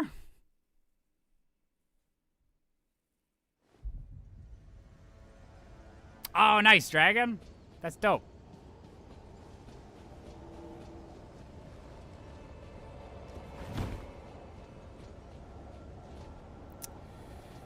Okay. Try this solo again.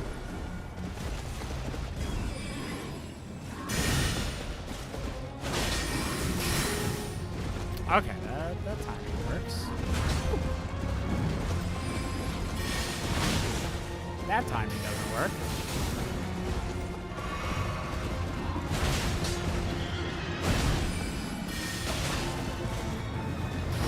Okay, there we go. There's the poison damage you want to see.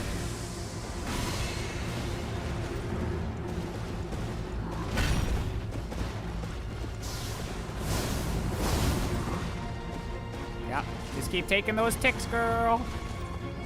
Just keep taking that green damage, girl. Save the environment. Take green damage. Poison damage.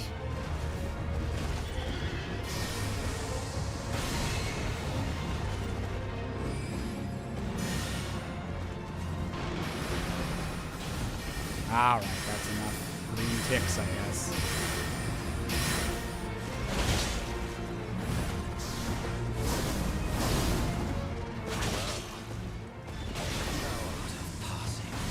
Woo! Warrior blood must truly run. Oh, okay. Oh, that was too badly timed in a row.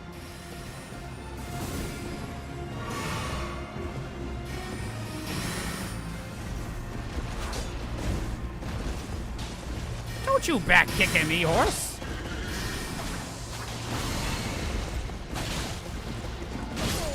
Ah, shit. Okay.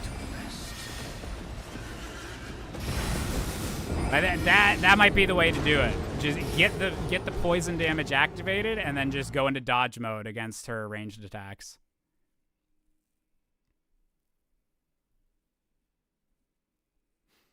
Set the terror level to code brown. Uh-oh. Not the need a bathroom predicament.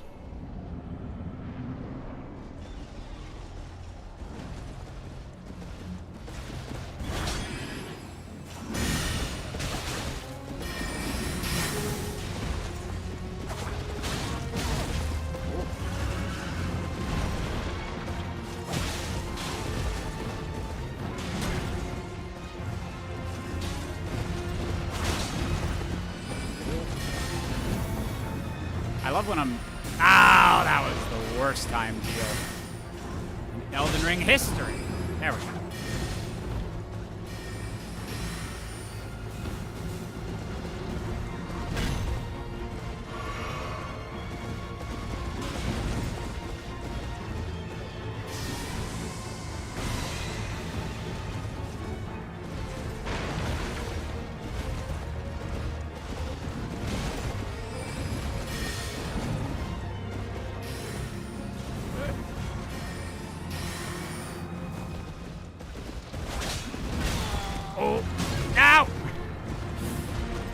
Greedy. Don't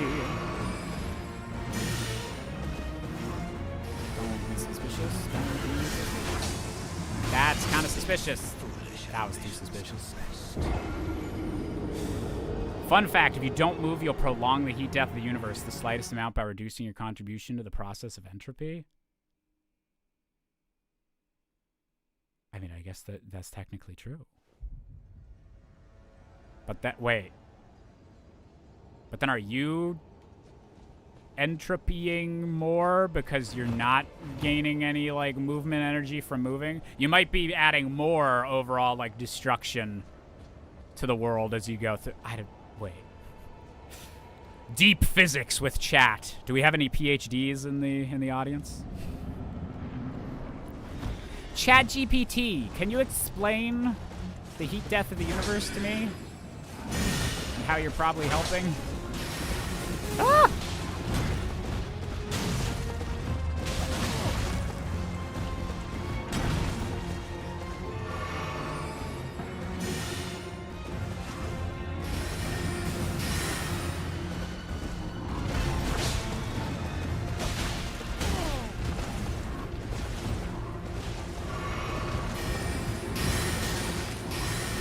Has anyone made that a meme before? That's like the two people I talk to are chat and chat GPT. Ah, shit.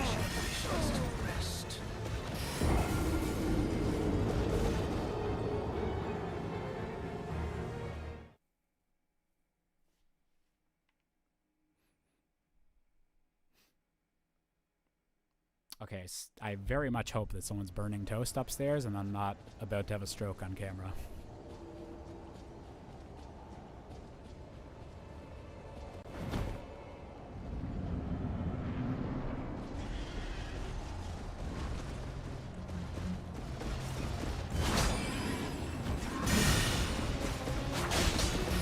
Whoa!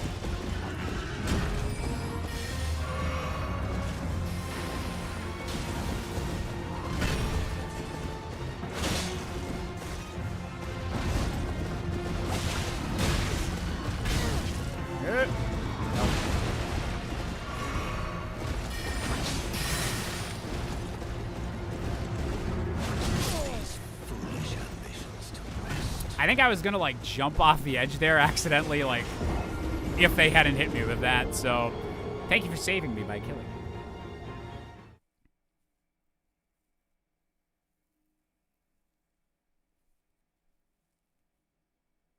What makes smoke and stroke relevant to each other? Oh, that's like I think it's not actually. Wait. If someone knows more about this, please do tell me. Or maybe someone will just Google after stream. But I don't think this happens with everyone. I think it was like a specific person where the sign where they, or it was,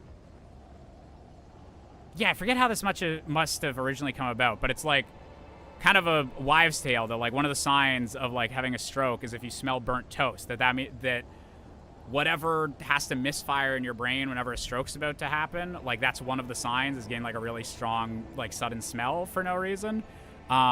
I think that might have been a thing where that was just like one specific person's like kind of trigger, was that's what they would smell whenever like they were about to have like an episode. But it's kind of become like a meme that like if you smell burnt toast, like you're about to have a stroke or something.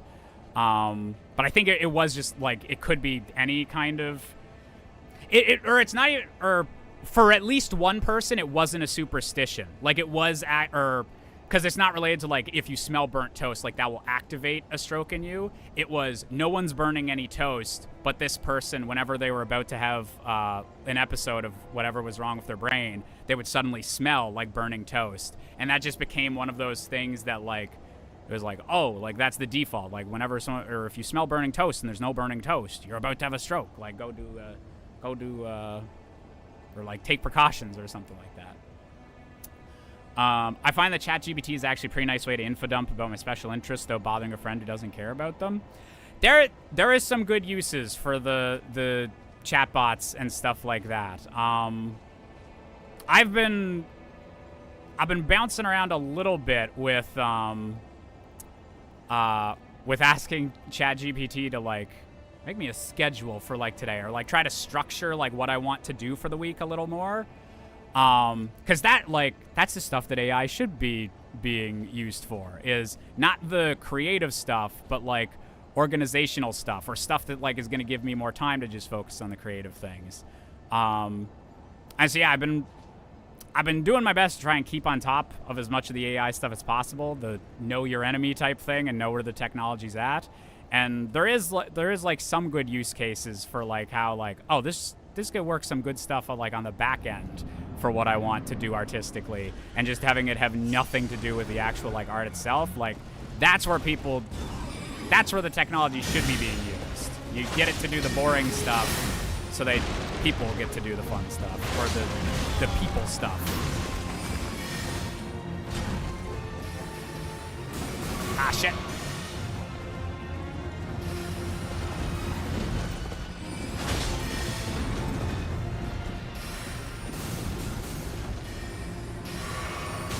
Oh my god. How many kinds of projectiles does this lady have?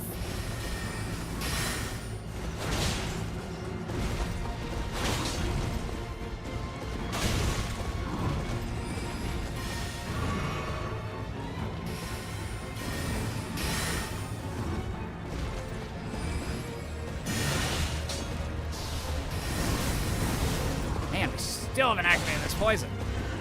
There we go. Whew.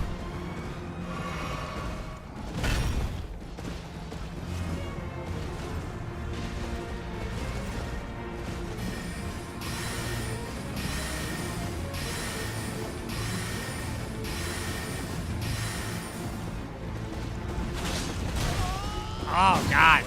A slight turn in the direction I'm trying to dodge. Warrior blood must run in thy veins. Tarnished. Oh, God. Okay. Too much. I love the kind of woman who will launch a wide variety of projectiles at me. I mean, I guess it's better than just the same one every time. I just want to get inside the actual castle, you know?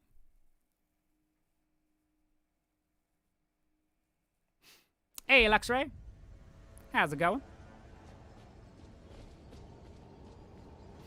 AI can't be depressed, spiteful, or horny, and therefore shouldn't make art. Agreed. That's a good way to put it.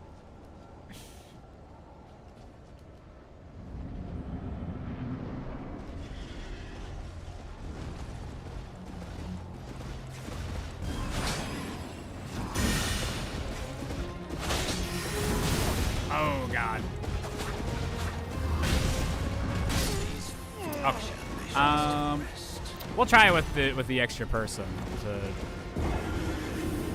get a little bit more distraction while we get those poisons.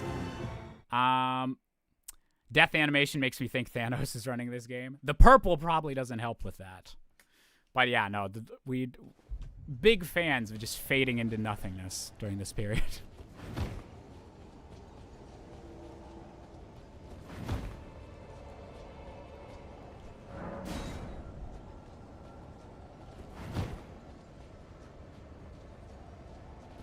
More comfortable to draw with a hand and pencil than to brainstorm the right words for AI to try and follow. Yeah. And like, I think there's cool stuff you can do where like, yeah,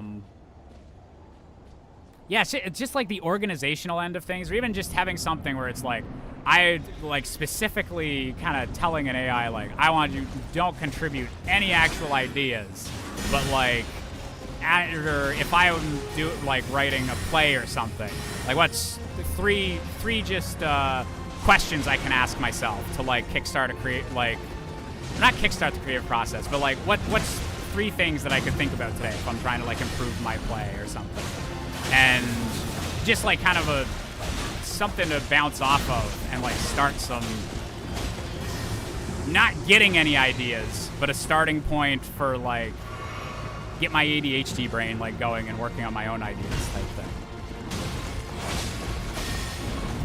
Basically, just a really good secretary that could tell me, hey, you should be working on this today.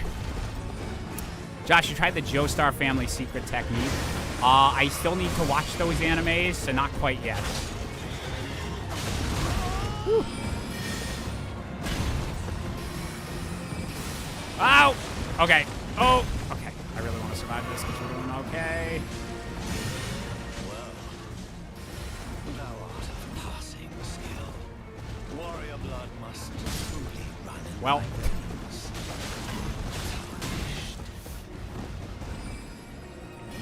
Take those damage ticks.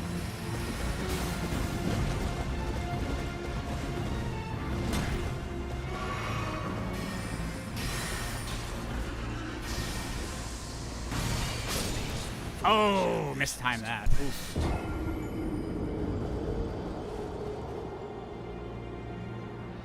Use it for read this, ask me questions about the creative stuff? Yeah.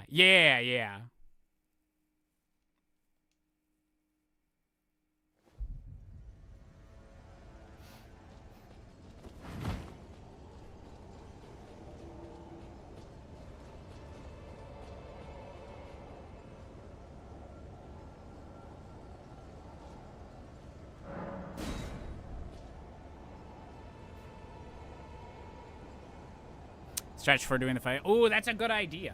Kaizade, you got the ideas.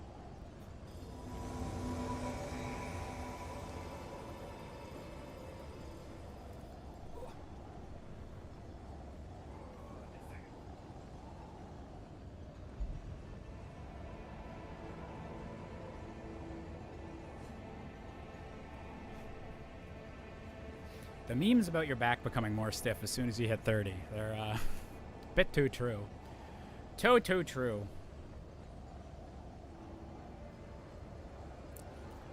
Used generative AI literally once in my life. Was for a writing sample where the show is using the fake Pope in a puffy jacket as a prompt for a game, so I had AI create images of other world leaders in weird fashion. Yeah, like that's like also the problem, is that like just the ease of use of it, and like especially for like these art things, like even beyond like companies using like AI for this, like a lot of people just like, oh yeah, they have a funny idea and they want to see it, and if it's so easy or easily available to you, like it's just so easy to do that. So like I've made like dumb images on ChatGPT, like just to show friends or family and stuff like that. It's just like actually profiting off that art or like publicly putting it out there whenever it's such a thing. That's a big no-no at the moment. And then shit, there was something else I was gonna say. Oh, the thing that's been really like breaking my brain with the AI stuff is like how quickly the video and like image stuff is coming along is just super nuts. Super duper nuts. And also just like so many more new like laws and like rules are gonna have to be figured out with this technology. Like, just nuts. Ah! Okay. Wait, did the tick start going? I don't think it did. Now it is.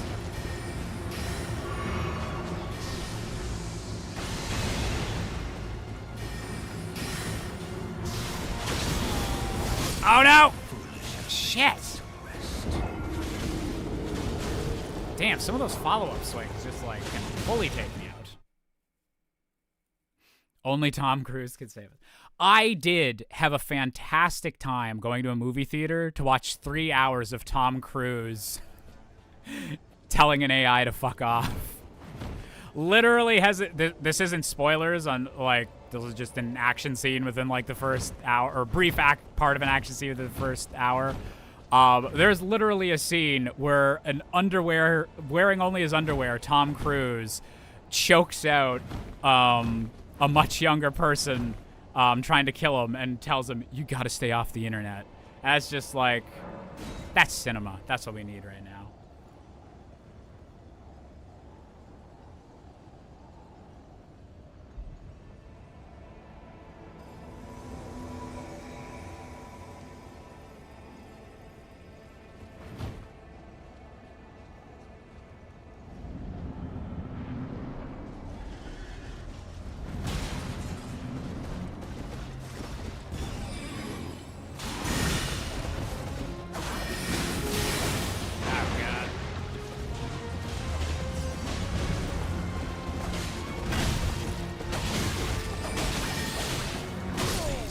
Oh, God. Okay.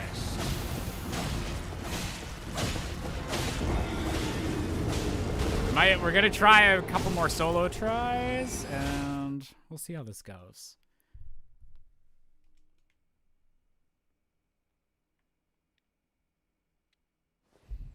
Would posit that a beaver suit would not be the most questionable fashion choice Trudeau has ever made. Wait, is that a reference to the shoes yesterday? I saw, or I don't know if you're talking about the we had the King of England was in Canada yesterday to like sign in the new government because we're technically still part of the Commonwealth and all that. They're putting a little bit more humph hurrah into it as a fuck you to Trump, I feel like. That's why the actual like king showed up. But Trudeau showed, who's not our prime minister anymore, like with many of the former prime ministers were there. But he was wearing like really weird, like colorful shoes. And I saw so many memes where it's like, he was just like, I kind of miss everyone talking about me. I just want one more news cycle of everyone being like, what the fuck, Trudeau? Has Josh seen Win or Lose? I have not, no. That's the Pixar Disney Plus show, right?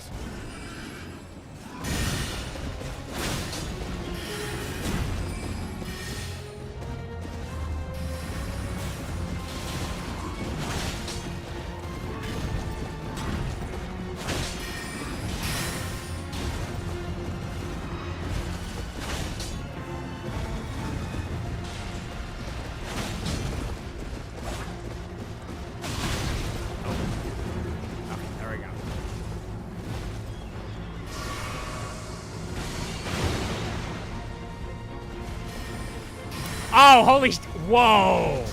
Kaizé! Damn. I think I've been so much in the, oh, thank God, we don't have to think about Trudeau anymore mode. I forgot that, oh yeah, no, he is a way bigger one than just wearing some wrong colored shoes. He's at much different wrong colors in some aspects. Yep.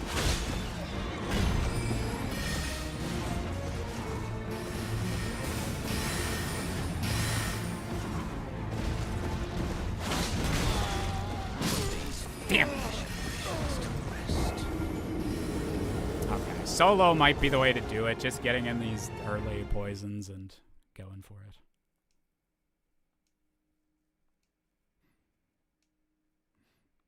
I will be stubborn. I will beat this late game boss by early game cheesing this poison.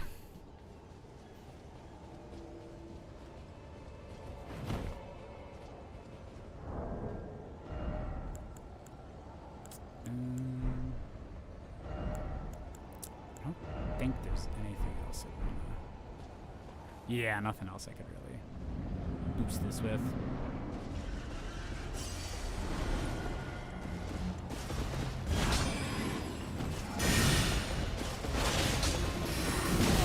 Oh, God. If you time your dodges wrong on that, it feels so bad when all the little knives hit you.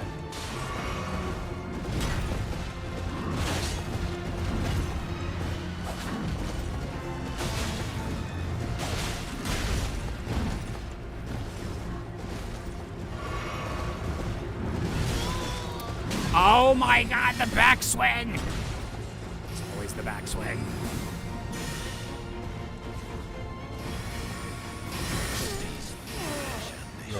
Rude.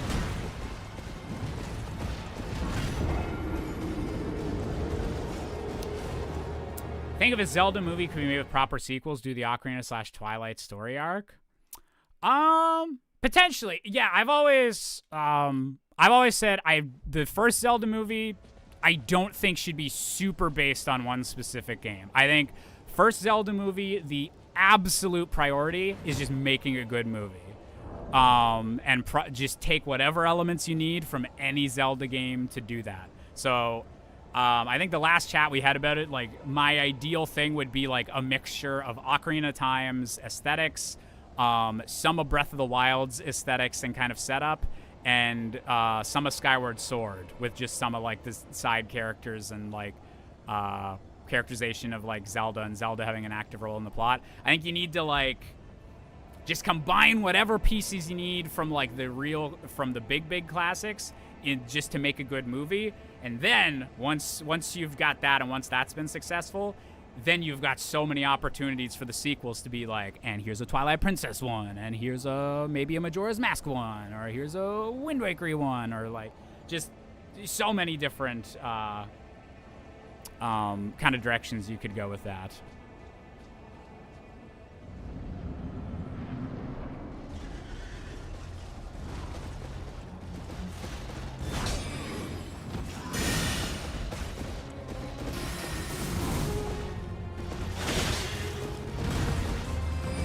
Okay.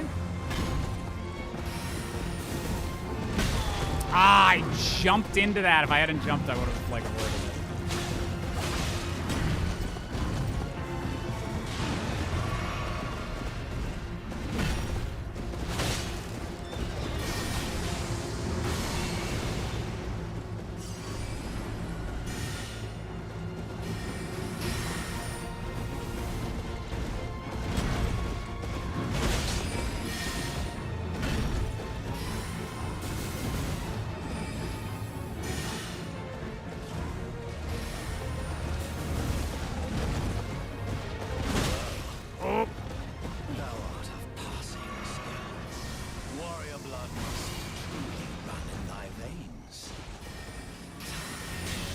Oh my God! Weird timing!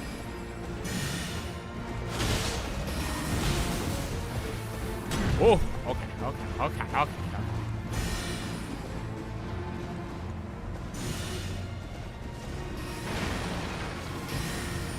Like, I don't... Oh, God. Oh, okay, that was a buff. Ah, fuck.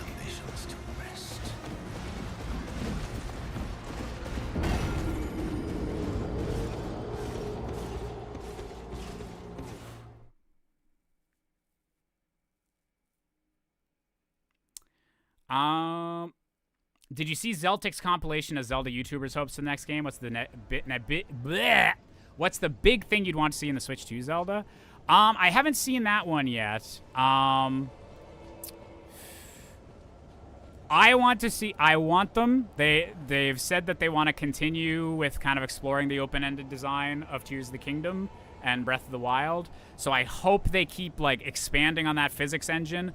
All of the different like interactions between like wind and like the different elements and all, like I hope they keep that aspect of the game because that's been what's really fascinating to me about the more recent Zeldas, especially Tears of the Kingdom, is just how cool that physics engine is. I hope, especially with the extra power of the Switch 2, that they go like balls to the wall with that. But I want it to like have a bit of a different look from Tears of the Kingdom. Don't have to completely like Twilight Princess to Wind Waker, like back and forth. Like, don't have to completely change the art style, but just something that feels a bit fresher than just that style that we've kind of had for the last little bit, like visually. And hopefully, just the other big thing is I hope they figure out like how to do dungeons a bit better in this open style. Just something that embodies that classic Zelda dungeon like progression, or even just like vibes, or even just if it was a bit more of kind of like an Elden Ring type setup with the dungeons, where it's like, oh, this you can see this thing, it's always on the open world, you can kind of approach it from like any angle. Like if every dungeon was kind of approached like Hyrule Castle is in like Breath of the Wild and Tears of the Kingdom, I think that would be really interesting. So yeah, basically just take the physics engine of the current games to the next gen, and yeah, do the dungeons a little bit better.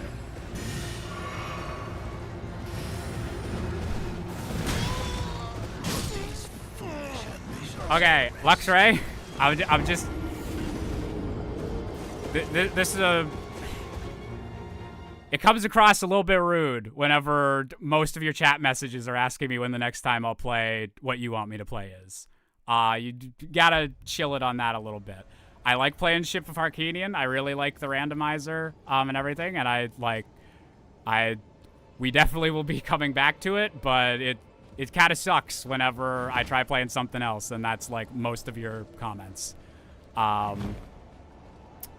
yeah, we shall see. I think the Zelda movie should throw a curveball where the plot isn't based in any Zelda game, and halfway through it becomes apparent that it's actually just Ye Olde Great Gatsby. Or like it's actually like just Zelda characters, but it's adapting that book like specifically.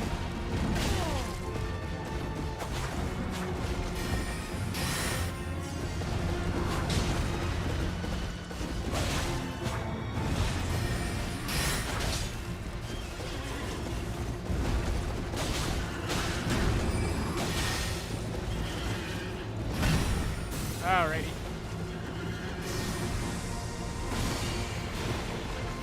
I mean, that'd be a funny enough troll, or like a weird enough direction that I'd kind of respect it. I don't know if modern online nerd fandom could handle being trolled by a Zelda movie. I feel like it's gonna be a hard sell even if they really, really try on that one. The Great Ganon. Okay, if they get Leonardo DiCaprio again, I'd be more on board.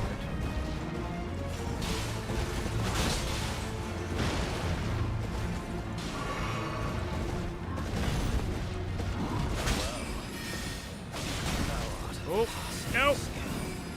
Warrior blood must truly run in thy veins. Ah, God! Ambitions to rest. The fact that he can do the, like, different projectiles at, like, while the other ones are still coming at you. So, oof. Did Josh play the original Air Ride? Yes! I don't think I ever owned it growing up, but it was one I'd play at friends' house a lot, and, like, you'd borrow all the time. Oh, man. I don't know what my specific favorite race course would be. Like, I would say 80% of our playtime. Like, we definitely did do the regular races and everything, but a good chunk of our playtime would have been either the free roam city trial or, like, the structured city trial. That was always, like, the big cool thing about Kirby Air Ride to me. Racing was also, like, well done, and there's a pretty, like, unique way to do that, just the way the warp stars all work. But City Trial, that's what I'm really hoping that, like, the Switch 2 Kirby Air Ride has, is being, like, next-gen City Trial and what that looks like. To be fair, that's how everyone mostly played Air Ride. Yeah, I feel like City Trial is the big takeaway from it. It's also, it's very, it's such a weird decision that, like, all 3 main modes are, like, so different in that game. Like, usually you commit to, like, an engine or, like, a style and you stay with it, but it's got, like, the regular, like, kind of Mario Kart style racing, but, like, very different because it's Kirby, and, like, just how the warp stars all work. Then you have the top-down stuff, and then you also have, like, the city trial stuff, like, happening at the same time. Yeah, it's a very, very, very unique game, so I'm curious. Like, that's what I'm really looking forward to. Well, I'm looking forward to the next Nintendo Direct for a lot of reasons. But, like, that's something that I'll be really interested to hear in the next Direct, is, like, okay, what's actually the pitch for doing a new Kirby Air Ride? What are you doing that's new? What are you bringing back? What's the focus? Yeah, there's just a lot of cool potential. Woo.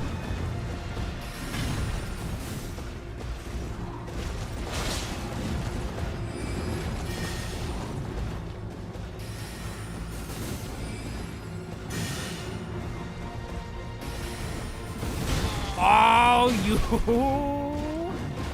Oh, the back swings, the back shots, the front shots.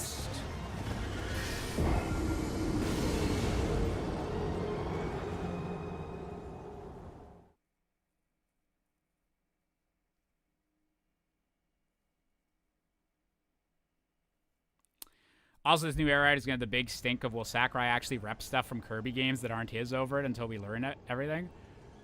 Was the last Air Ride his last Kirby game? Because I've seen that come up before. People are like, will Sakurai acknowledge, like, the rest of the Kirby series? But has, like, that been a controversy before? Or is that just kind of like a question people have since Kirby's, like, his original baby? Oh, for Smash stuff. Oh, that's interesting.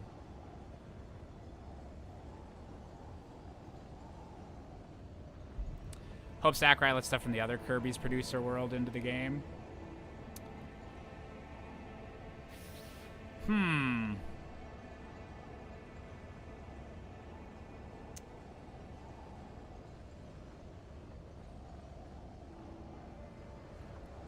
Okay. I think I can kind of get it for Smash Bros. Because if Smash Bros is also Sakurai's baby, and he still sees Kirby as his baby, he could be like, oh shit, wait, this is actually, like, kind of close to something in my, or a plot point in my musical. But just, yeah, he, like, the stuff that he came up with for Kirby is obviously going to be, even if, like, he will slightly acknowledge other stuff, the stuff he actually came up with is going to feel more canon to him if, like, Kirby's his actual creation. But I think, yeah, if you're doing an actual, like, new Kirby Air Ride, you probably should, like, acknowledge some of the other stuff. I could see if he favors his own stuff a little bit more, or, like, wants to bring some of his old stuff back if it hasn't been seen in a while. But it would be a little bit, like, into the spite zone if, like, you do a new Kirby game and there's, like, no references to other stuff.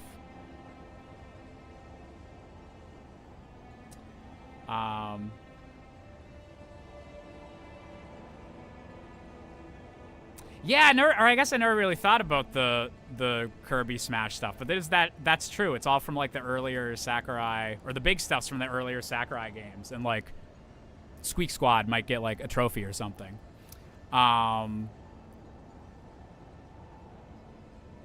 That's funny. That's interesting. Yeah.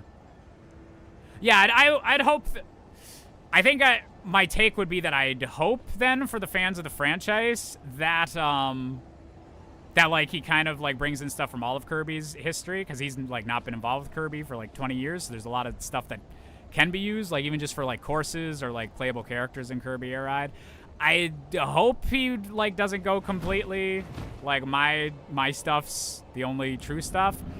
But I could kind of like empathize with, like, why he'd be like, yeah, no, fucking Marx is my boy. I fucking love that design. Hell yeah, he's gonna be, like, the main boss. Like, I think I dig that energy a little bit. Even though for the fandom's sake, I would hope that, like, he doesn't completely ignore stuff. But like if he gives like a Marks wound up being like the main villain or has like a bigger role than he has in like years, it'd be like, okay, he likes that. He likes the what he came up with for Kirby.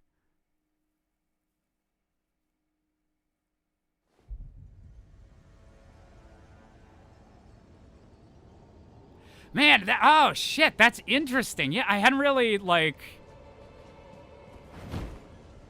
I don't see a lot of Kirby fandom discourse because I missed all of this discussion. But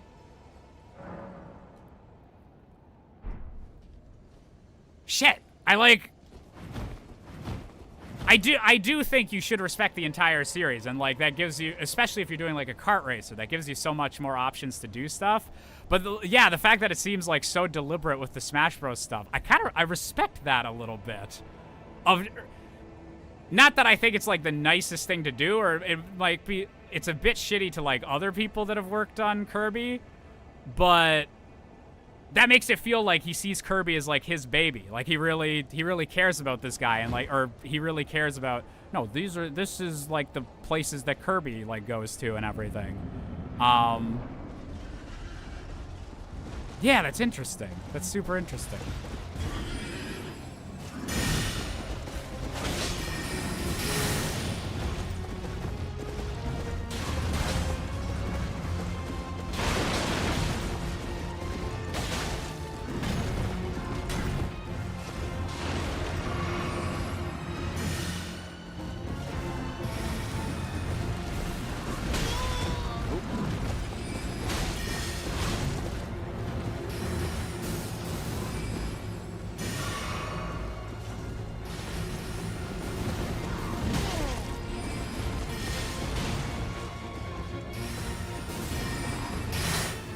Oh, okay.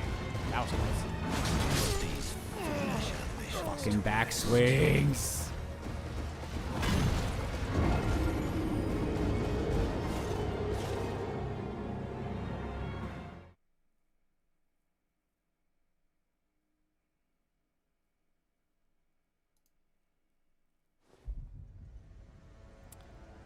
The Dark Meta Knight All Color Ultra Sword Final Smash and Mass DDD Final Smash are the Crumbs non-Sakurai gets.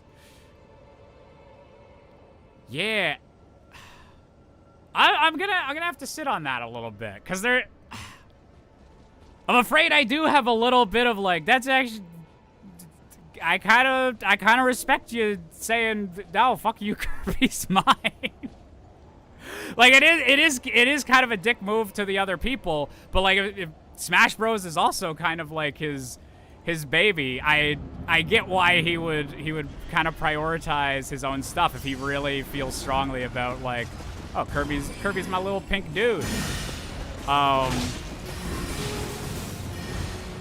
Yeah, I guess I much prefer video game developers being weird or like dickish in like weird artistic ways or stuff having to actually do with their art rather than like, I don't know, they're like a genuinely hateful person or like being shitty to their employees or something like that. That's interesting.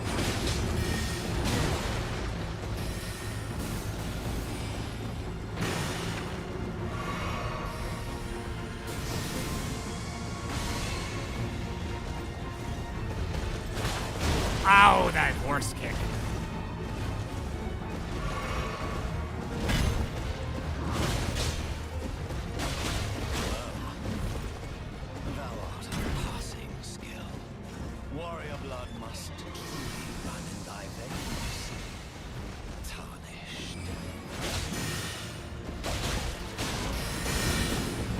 Okay.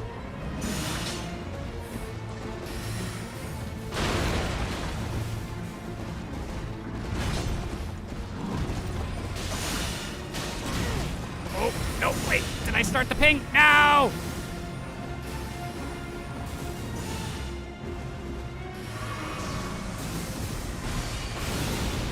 All right. Okay. Are you kidding me with these hitboxes?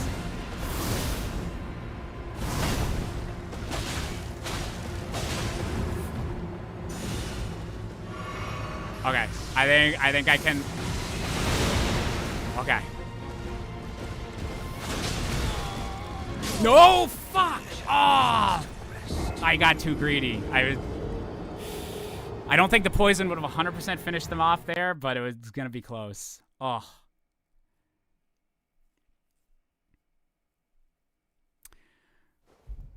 Once we get more footage, I'll probably feel less uncertain about things. Yeah, well, yeah, we haven't really seen anything, like, other than the CGI reveal trailer for Kirby Air Ride. So all of this, like, is just speculation. But, I hadn't thought about the Smash Bros. Thing before, but, like, that's a crazy amount of examples where it's like, oh, yeah, no, he, like, definitely has a huge preference for, like, his own Kirby stuff. Goddamn, how many consecutive attacks can one enemy get? Welcome to late game Elden Ring enemies. They knew that oh wait, why did I summon this guy? Okay, we'll do one more of the buddy, but the solo ones seem to be doing better. But yeah, no, because Elden Ring already starts off with bosses that can do like a bunch of attacks in a row or have like weird dodge timings because they had to confuse people that were so used to like how dodges worked in Dark Souls.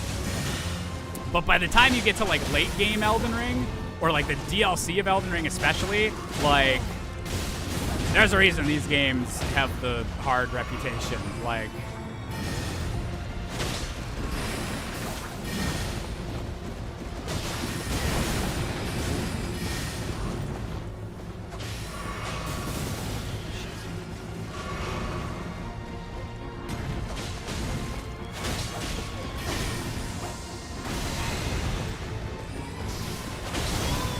oh my god. Oh, wait. Don't attack him, don't attack him. No, I didn't get my stab. Passing skill. Warrior blood must truly run in thy veins.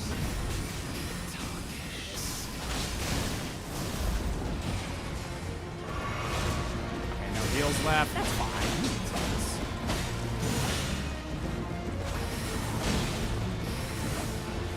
Roger. Oh! Maybe we can do it. Backing away. I think we got the damage sticks on. No, we didn't. Fuck. So close. So close.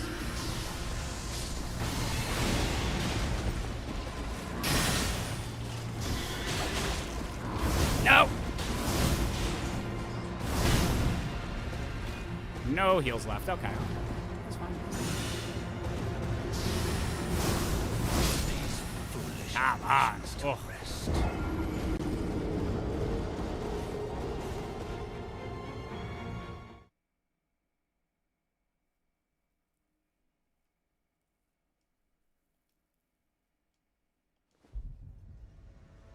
Do you think they'll have Let Me Solo Her in the movie? I hope there's a reference. I feel like that is like a big enough part of kind of like the Elden Ring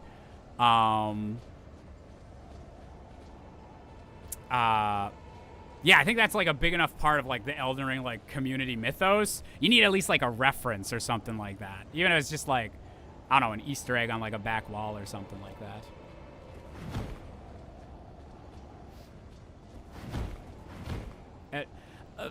Luxray, it's all good. Like, I don't... People can have preferences or, like, what they want to watch. It really does... Or it comes across as rude whenever people are, like, demanding or, like, only asking for, like, a specific thing. But then, like... I don't need, like, a big, long apology either. I guess I just want people to realize, like, I'm not streaming to just specifically you. Like, I want to stream stuff from my backlog. I want to stream a variety of things. I'm putting on a show. If you don't like what I'm currently streaming that day, then you don't have to say anything, or you don't even have to watch, but just like telling me or expecting that you always the same thing. Like, just no, just not good.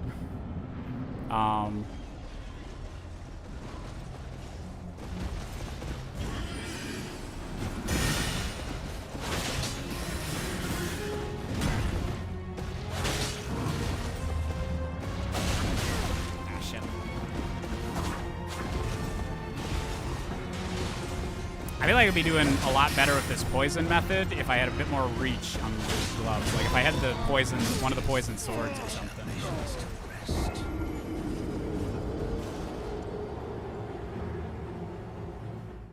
Yeah, I'm so curious how you get like an Elden Ring, how you get Elden Ring to work as like a traditional kind of movie story. Like, will they decide to focus on like backstory from the game?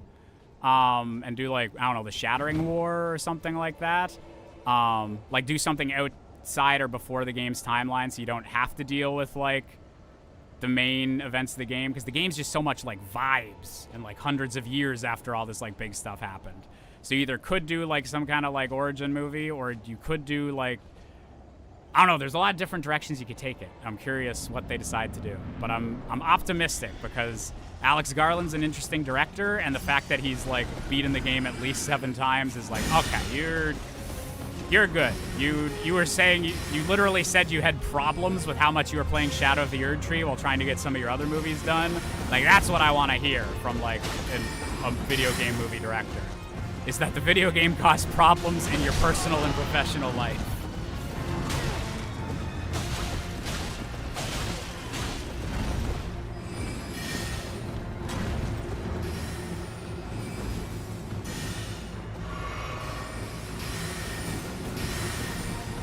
Oh, you with your ranged attacks.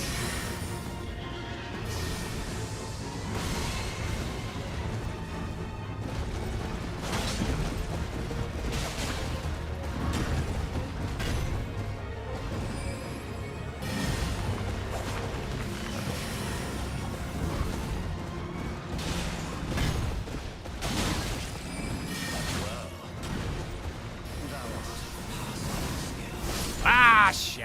Okay. Alright, we're gonna try this like 1 or 2 more times, and then I probably gotta start wrapping up for the night. But, oh, we almost did a 3-hour stream. So that's pretty good for Elden Ring. How long have we been ramming our head against this horse? At least an hour. We've talked about everything from like generative AI to Sakurai's Kirby feelings and Elden Ring, with a whole lot of stuff just on this one boss. I just want to poison him. Yeah, we'll give this a couple more tries. It's definitely doable. I just need to get the right...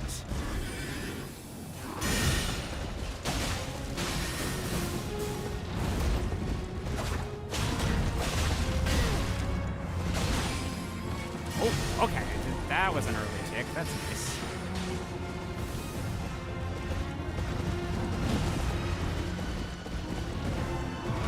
Ah, that was badly timed.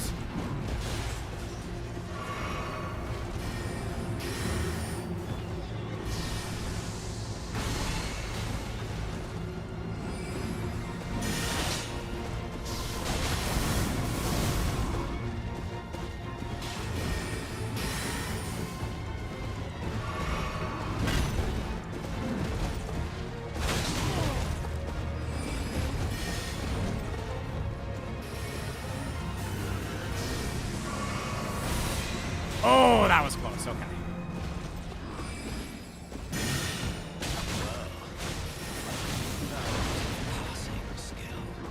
Warrior blood must truly run in thy veins. Oh, you and your gun.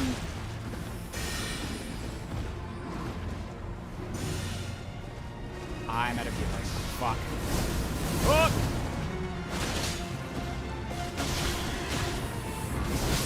Ah!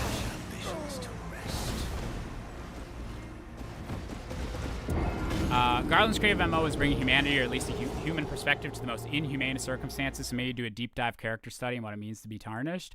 That is the thing. Like, a lot of his movies, like, there's just something that does, like, really line up well with, like, Elden Ring. Like, it's not just even that, like, he's a fan or that he's, like, a really great, interesting director. It's that he's a great, interesting director in the direction where I think he could have something, like, new or interesting to say about, like, the Elden Ring world. But then also he's such a huge fan of the game that it's not like, oh, he's not gonna care about any of the game stuff and just like completely do the Alex Garland spin. I think that's like a good combo of things to be. If your character is one of the corpses found by the protag in the movie, where would you want it to be and what cause of death?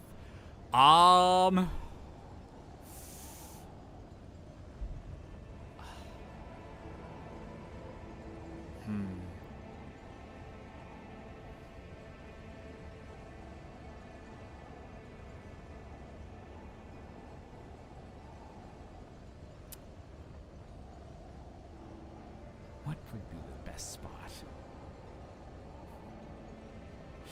Death by Snoo Snoo. That's what we want.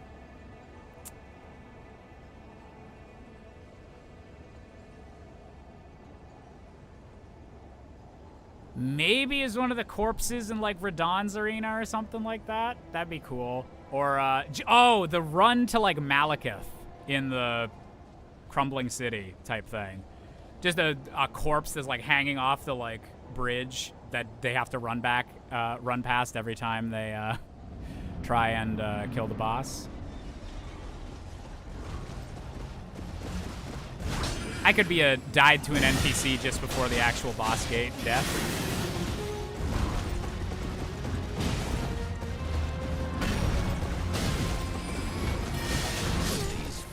He like intercepted my jump and like just poked me in the face there. Okay. We need one more like good fight, and then we'll call it after that.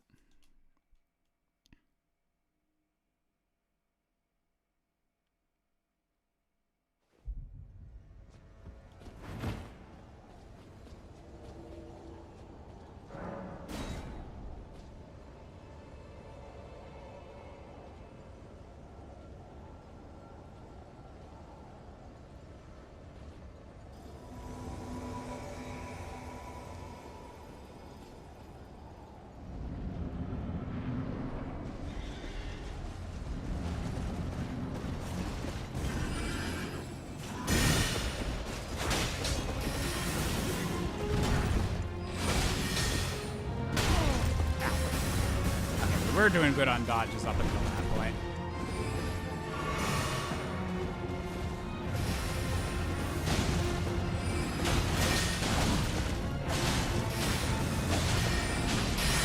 Ooh, okay. Got the poison damage going. Oh! Ow. Bad time to the video.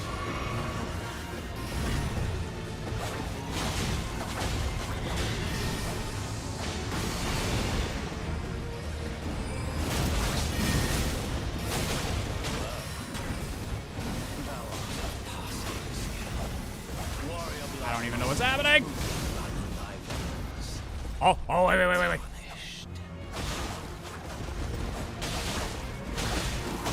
We get the poison ticks.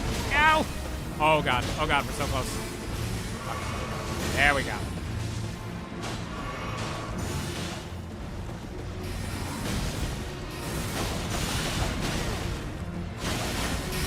Nope. Okay. Poison damage is going. Fuck him up, Roger. Oh no.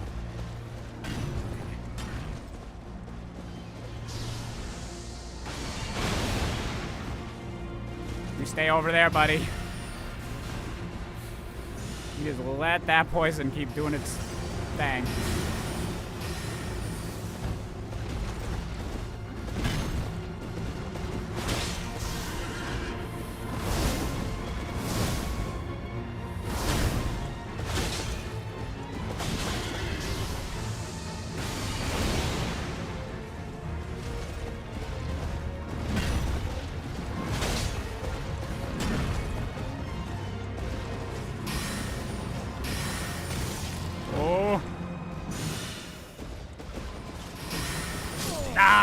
Too many projectiles at once. Fuck. Can't wait for Hippie Pop 2 to have the sequel to Tarnished Man to fuck that guy on the horse. It's the legend of a douchebag who just keeps spamming blue. Don't let the Twitch chat bait you. Don't lose your poisoned mind. The tale of purple tarnished. And this blue fucking bitch. That doesn't rhyme. Ow! Almost there.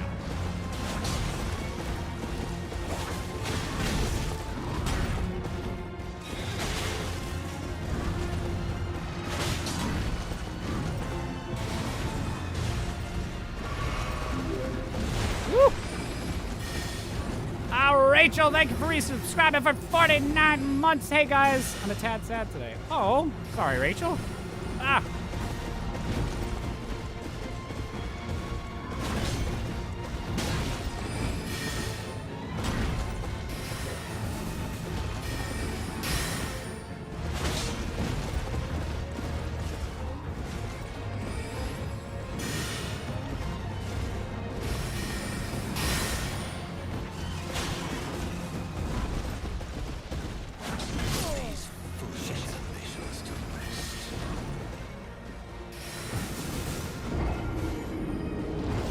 Oh, fuck. I'm so sorry, Rachel.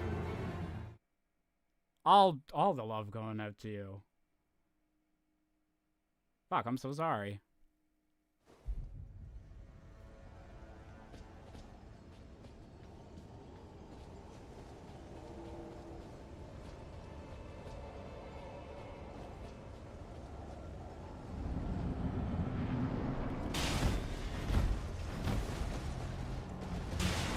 Oh, thanks, Kaizade. We're getting, it's weird, because, I totally get what, because I've had people say it's very Summer Vibes album. I guess a lot of the, kind of compositional work and stuff, like, kind of happened during the summer. But, like, I guess when I think of it, I'm thinking of, like, the hardcore recording in, like, the fall. And like the mixing and everything that was going on in December or November, I guess, like up till its release. But you're right, it does have like very summery vibes.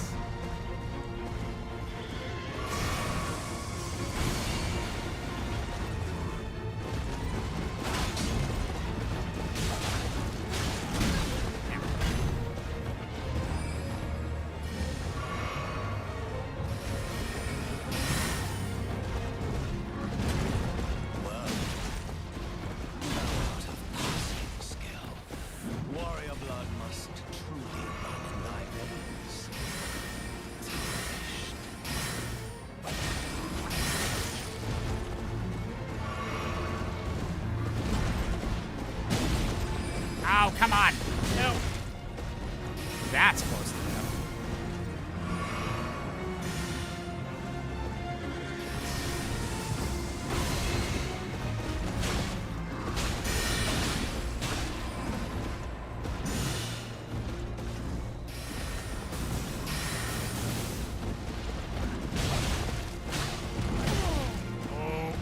Okay, we got the ticks going. Please, no bad combos of range stuff. Like that. Like that!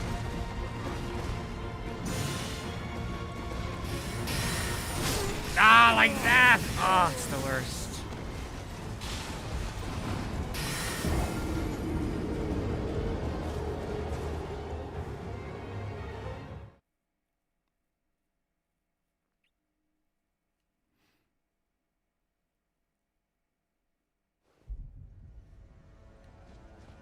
Oh, I'm very flattered by that, Kaizade. Did you post about that in the Discord? That's super cool. I'd like to see what the references are. All right, we're gonna do one more try on this guy, and then I do need to start wrapping up.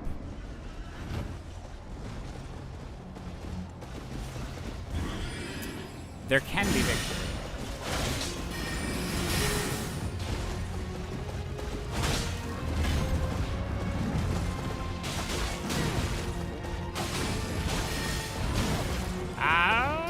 Okay, there's the ticks. There's the ticks.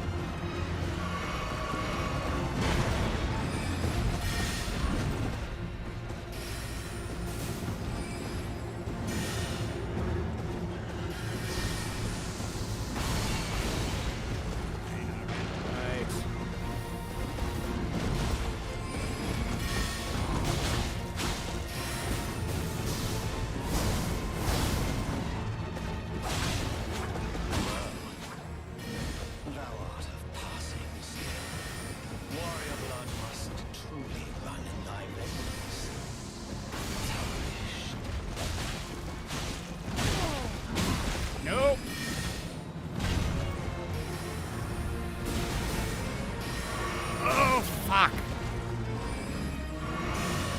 ranged attack time. Speak of the devil.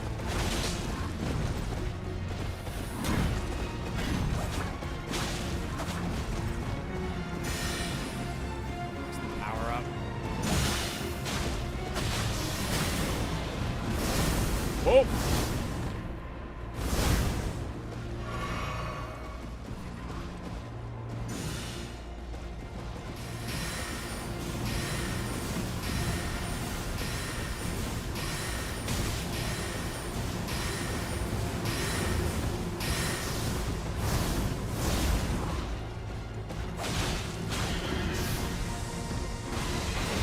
No! Oh, so close. Ooh. Brutal. Okay, one more. One more. That was close enough. We earned one more. Oh, thanks, guys. I'll check that out right after the stream. What's my favorite song from Sonic?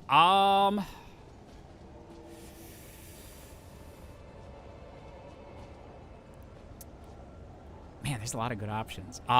Sonic Heroes theme's really good. City Escapes, obviously. Yeah, it might be City Escapes. City Escapes just like such a good intro to a video game. Like, yeah.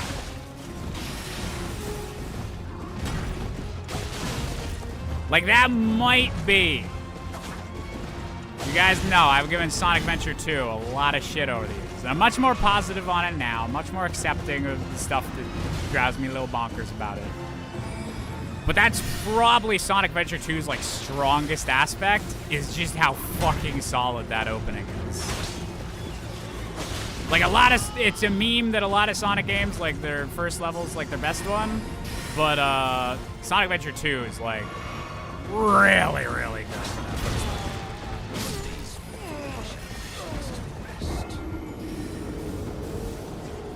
One more.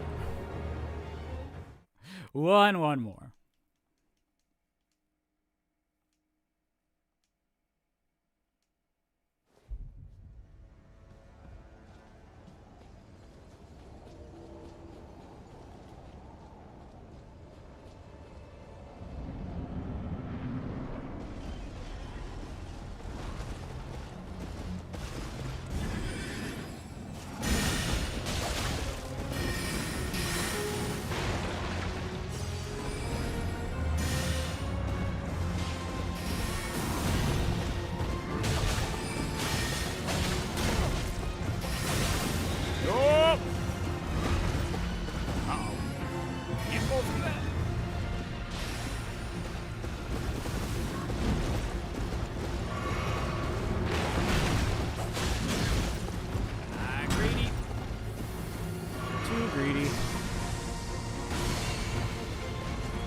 Warrior blood must truly run in thy veins.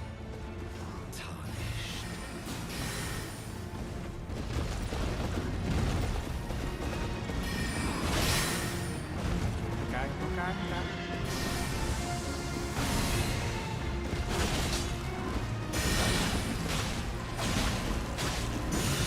Okay, that was way more free damage than she usually gives me. Okay.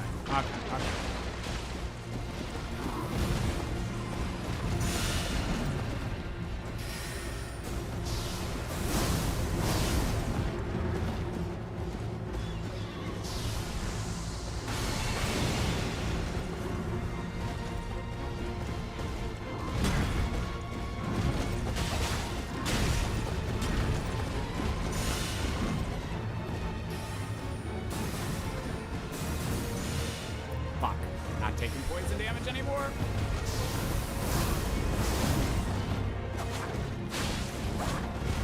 Okay, all right.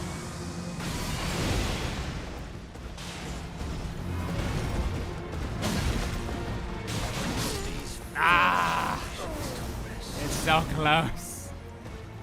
Okay, we gotta wrap it up for now, but we might return to this seed. I guess if I play any Elden Ring on stream, it'll probably be Nightreign after tomorrow because it comes out tomorrow night. I might try a stream of that game just to see how it goes. But we'll definitely also be doing, like, we will be going back to the Zelda randomizers, like, within the next couple of streams. But just I'm in a little bit of an Elden Ring hype mood, so we might try out Nightreign and just see how that kind of works as a stream game, or kind of the same thing as tonight's stream, or just talk with the chat, killing monsters on the side, or dying to the same monster for an hour straight while we chat. But yeah, thank you to everyone that showed up for this stream. I did a really shitty job advertising it. I didn't post it in the Discord. So to anyone that's here, y'all are super duper cool. So thank you all thank you all for being an amazing audience as always, and I will see you next stream. So have a great night, y'all.